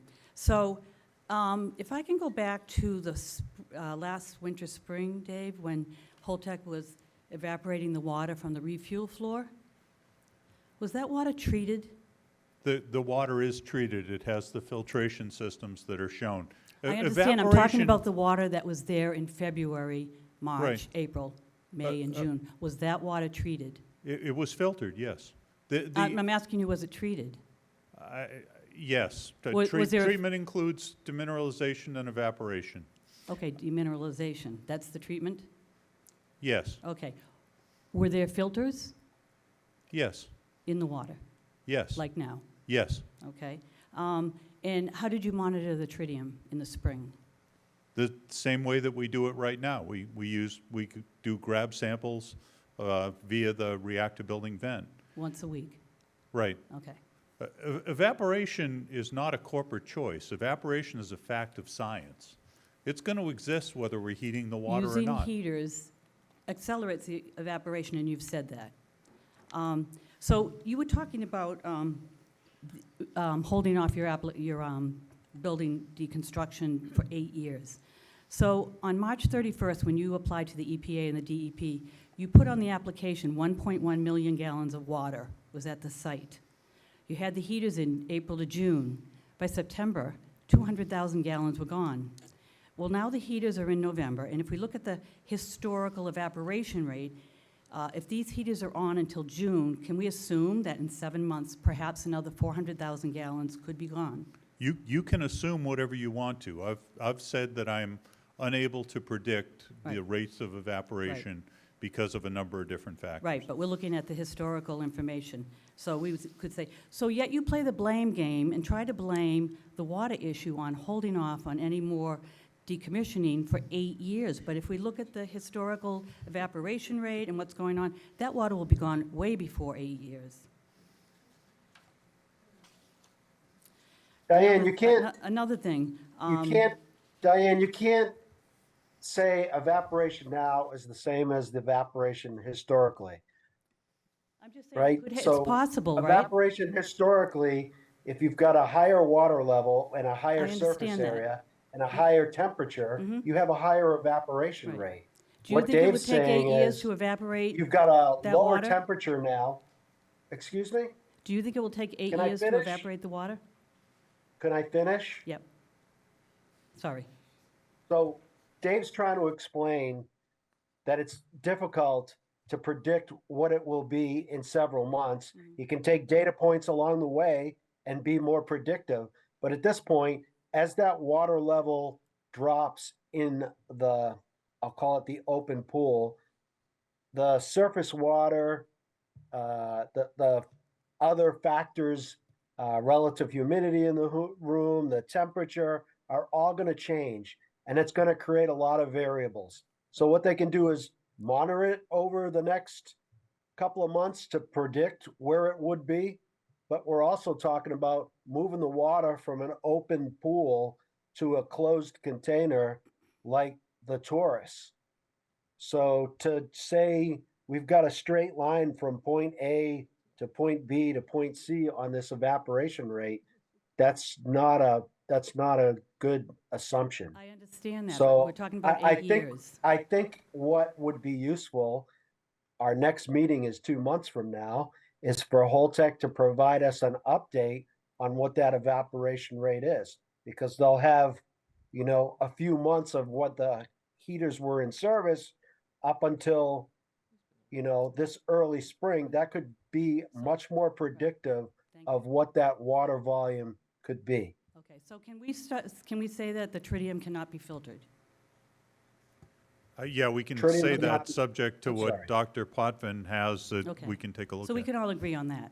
So radionuclides are going out into the environment. We also can agree that there is no safe dose. According to the National Academy of Sciences, their 207 report on the biological effects of ionizing radiation have said there is no safe dose of radionuclides that would not cause harm. Can we agree on that? That is what the report says. Okay, thank you, thank you. And Holtec has complete disregard for state authority. And those aren't my words, those are the words of the New Mexican Attorney General Hector Diane, just Balderas, who for is your speaking on information, you've run Holtec's... about 5 minutes. Okay, who is speaking on Holtec's attempt to build an illegal nuclear waste dump in New Mexico. And so when you talk about the validity here in the settlement Excuse me, agreement... I'm gonna- Diane, are you what? aware of time? No. What was You've that? run over 5 minutes. Okay, so- well, Jack took half my time. I'm quite aware of what's happened, but I Okay. do have to get everyone All right, in. can I just read the validity? It's one sentence? Of course. Okay, One sentence this is a great. validity statement from the from the settlement agreement that Holtec signed. Number 48, validity. No party to this agreement shall assert that any provision of this agreement or the agreement itself is invalid under any federal law or any provision of the United States Constitution, period, end of subject. Thank you. You're not preempted. Okay, and I just want to submit my question again to have the panel review the independent investigation for the whistleblower letter that still is on the table. All right, thank you. Thank you for your patience. Okay. I believe Richard Rothstein is somewhere here and would like to. Do you want to finish with the public speakers first? I could, if he's public also, so. Okay, we'll promote him after the next speaker, so we're all ready. Hi, good evening, everyone. My name is Brian Tucker. I'm from Plymouth. And I guess as a follow-up to Mrs. Lambert, what you said at the beginning of the meeting about possible new work groups, I'd like to make an offer to maybe assist in a, if it's deemed necessary, maybe a QA/QC work group that oversees the sampling results. I've been working on a radiologically contaminated site for the past 25 years. I'm the project chemist and a QA/QC officer of the radiological lab. So I think I can bring something to the table as far as that goes. So I just want to make that offer. And then just getting back to the evaporation, it's sort of interesting throwing the numbers back and forth. And Dave, I'll kind of ask you, I heard that the dates, you purchased the plant in 2019. The plant was operational from whatever month in 2019 that started, and it ended in December of 2022, correct? Not operational, but the spent fuel resided in the spent fuel pool. So Right, there was so- a heat source term, Yeah, even yeah. though the plant was not operational. Yeah, so I guess my question is, do you know of the 950,000 gallons that have been evaporated from 2019 to present, how much of that was evaporated during the time that the spent fuel rods were in the pool? And the reason I ask that is because it seems like the evaporation was probably greater during that time period, right? So we just do the simple math and subtract that amount from 2019 to December 2022, right, from the 950,000, then we'll have a number that we can say, hey, you know, the evaporation rate, again, I know it's only 13 months, but it might give us some sort of an indication of what the evaporation rate has been, what that remaining amount is. And then we could look forward and say, perhaps, you know, in the next 8 years or whatever, it might be, I know there's variability, might be a little less, might be a little more, but we at least can get a sense of what that might be. So do you happen to know how much evaporated, like in December of 2022, how much of that 950,000 gallons had evaporated? I don't have a data point for that point in time. Oh, really? There's no, those numbers were not recorded, or you must have known the volume in the, right? Yeah, it wasn't anything that we recorded or anything that I'm aware of that we recorded. Okay. The fair enough. determination of the 1.1 million gallons was important for the permit application. So that was the reason why we needed to quantify the volume that was on site. Okay. That was the first significant effort to question, but quantify I the guess water. it's- Okay, all right, thank you. Thank you. Yeah. Let's go to Mr. Rothstein if we have him ready. Can you hear me, Jim? Yes. Yep. Okay, good evening, panel. I have a comment regarding tritium and a question for Seth regarding potential to emit from an air permitting, regulatory, and legal standpoint. And Jack, I think you mentioned earlier that the real-time radiological meteorological monitoring network, in terms of being able to detect any tritium air quality concentrations, you just can't do it. It's the concentrations are just way too low where the monitors are ringing the plant. That's correct. Okay, that said, I was involved with Mass Department of Public Health years ago when the original ring real-time network was being created. I worked with Suzanne Condon at the time. And I mention this because I recall commenting at one of the monthly meetings, ENDICAP meetings several years ago when I was serving on the panel, even before that, chairing the Nuclear Matters Committee for the town of Plymouth, that gaseous phase water vapor that can emanate from the Pilgrim disperses in the atmosphere and eventually becomes part of the formation of clouds and subsequent precipitation. As water vapor eventually condenses and gets rained out of the atmosphere. As such, given the associated cloud physics time frame and typical air quality dispersion distances involved to form precipitation, any tritium levels from Pilgrim that could eventually get caught up in the precipitation forming process will be negligible at any specific ground level point location. I did air quality modeling, health risk assessment for decades professionally, and that's just my opinion on that. I just had a question for Seth regarding what you were talking about in terms of potential to omit and air permit considerations at this time.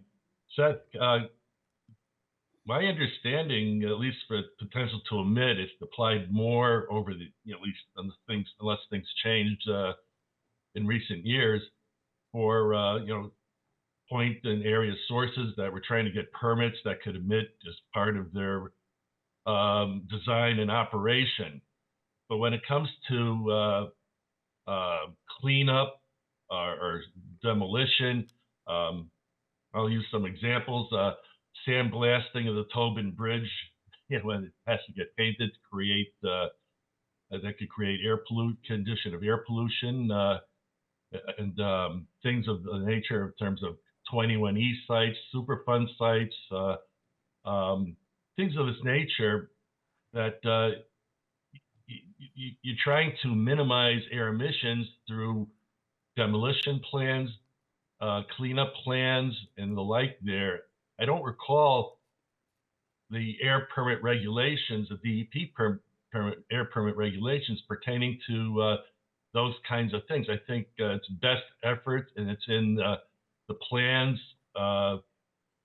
for demolishing, cleaning up facilities or sites or what have you there to minimize the pollution for workers and public health and safety there. So I'm just trying to understand where the potential to emit comes in for just in terms of the decommissioning of Pilgrim right now. Okay, Rich, so the question is, why are we going to ask them to calculate the potential to emit from the evaporation that's occurring in the spent fuel pool? Is that the question? Yeah, but from the standpoint of assuming it could even be calculated, I'm just trying to understand from a legal and regulatory standpoint, how does that apply in terms of the decommissioning here as opposed to the traditional potential to emit calculations for an air permit for a facility? This thing here isn't traditional, but we're going to ask them to do it. There've been a lot of, there's been a lot of public inquiries about whether or not it's applicable to Mass DEP air permitting. So we're going to ask them to do the best they can on calculating the potential to emit of, the air contaminants, the contaminants that were identified in the water. So we'll see how that goes. It's very possible that most of them stay in the water, considering the temperatures and things of that nature, and then, that hopefully they're removed by the filtration system, things of that, like that. But we're going to ask them to do it. We have not issued the document yet. We've been working with the company, and the company has agreed to do it, at least initially. So that's what we're going to do. So it's not a traditional point source. You are correct. It certainly isn't looked at anything like, a demolition or a sandblasting deal where you would, you'd be looking at, you'd be looking at, your SOPs, right, standard operating procedures and measures taken to minimize, things like that. So we're going to ask them to take a look at it. We'll see what the numbers look like, and then we'll go from there. My last comment in that regard then is, Richard, you've run 6. I believe I have to get to the woman standing over here. Thank you, Jim. And good evening, everyone. I'm Joanne Wilson-Keenan, and I live in East Dennis. Tonight, I wanted to raise a concern that came to my attention recently. And as Andrew said, Andrew Gottlieb, it's one of those things that I found out after a meeting, and I was pretty surprised about it. And also, I hadn't planned this, but Mary Lampert mentioned some of the things I'm going to talk about, as well as Diane Turco. So I guess it's a meeting of the minds. There was an article on June 13th in the Plymouth Independent that reported, quote, "There is disagreement on whether the state has the power to stop the plant from emitting the water vapor. Holtec agreed to 2 stipulations when it signed the settlement agreement with the state: to comply with all state environmental and health standards, and not to claim that federal law preempts state law." The article continues that a Holtec spokesman, Patrick O'Brien, said that the company still believes that federal law preempts state law. In that case, it would be ultimately up to the NRC and the Environmental Protection Agency to decide whether or not Holtec can release water into Cape Cod Bay or water vapor into the air. And that's the Plymouth Independent, January 13th, 2024, end of quote. The 2 stipulations from the state, from the settlement agreement read: 1, Section 3, Paragraph 10L, Holtec shall comply with all applicable environmental and human health-based standards and regulations of the Commonwealth. And I'll tell you, I've been coming to these meetings for almost 2 years now. I've heard that statement many times, and that word applicable has stuck in my head, and I'm concerned about it, that we really need to hold Holtec to this agreement. The second is Section 2, Section 6, number 48, the definition of validity. No party to this agreement, or any person or entity affiliated or related to a party of this agreement, shall assert that any provision of this agreement or the agreement itself is invalid under any federal law or any provision of the United States Constitution. It is my understanding, and I'm just a resident of Dennis, that the settlement agreement is still in effect and will remain so going forward based on Holtec's written commitment on June 16, 2020, not what they believe today. Thank you.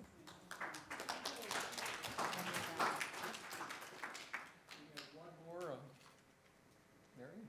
Okay, Brian Campbell, you have the floor.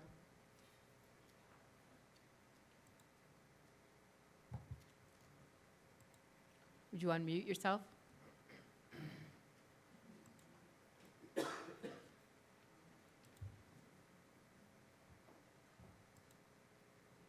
muted?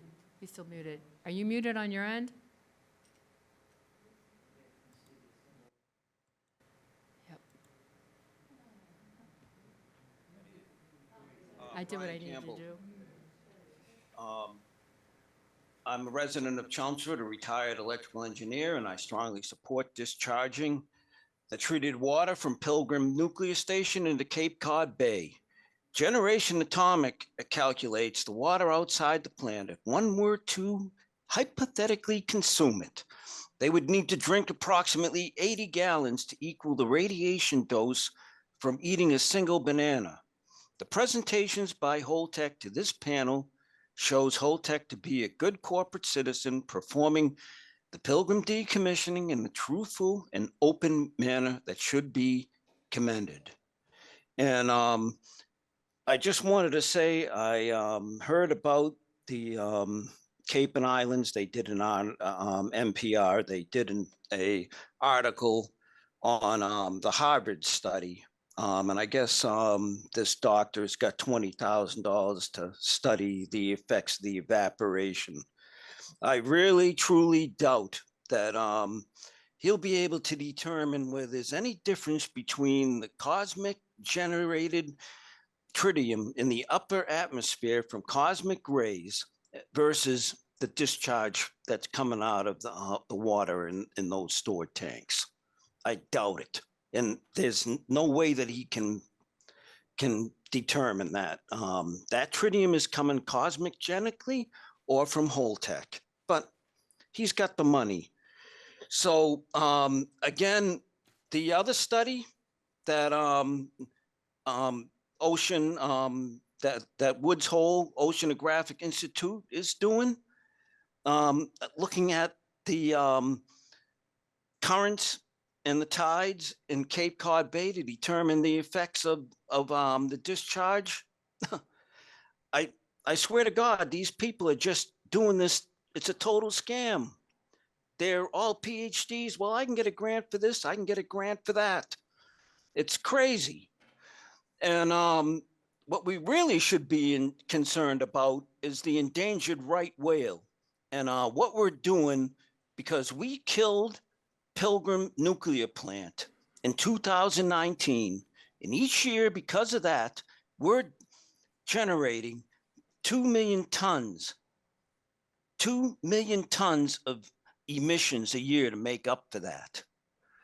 So as far as the right whale goes, and out there, and they're putting up these windmills and everything, and this, it looks like off the coast of New York, it's not going so well. And OSAD has had to cancel some of their projects, but they may come back later.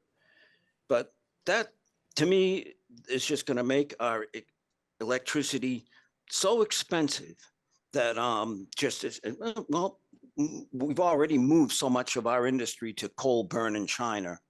That's where it's going to go. Just like Putney Paper up in Vermont.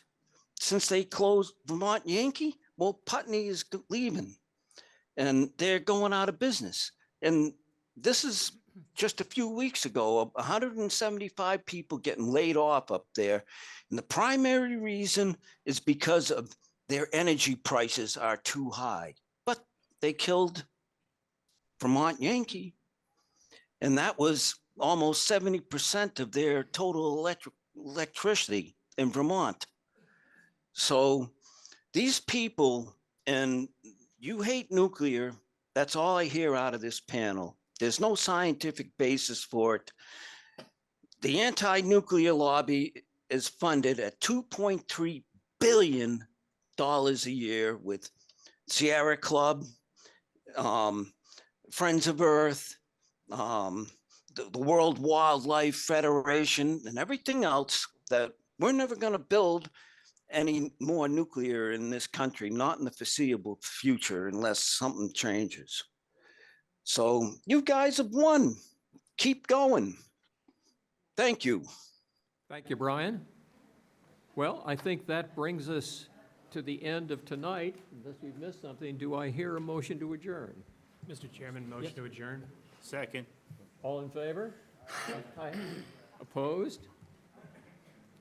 Thank you very much, everyone.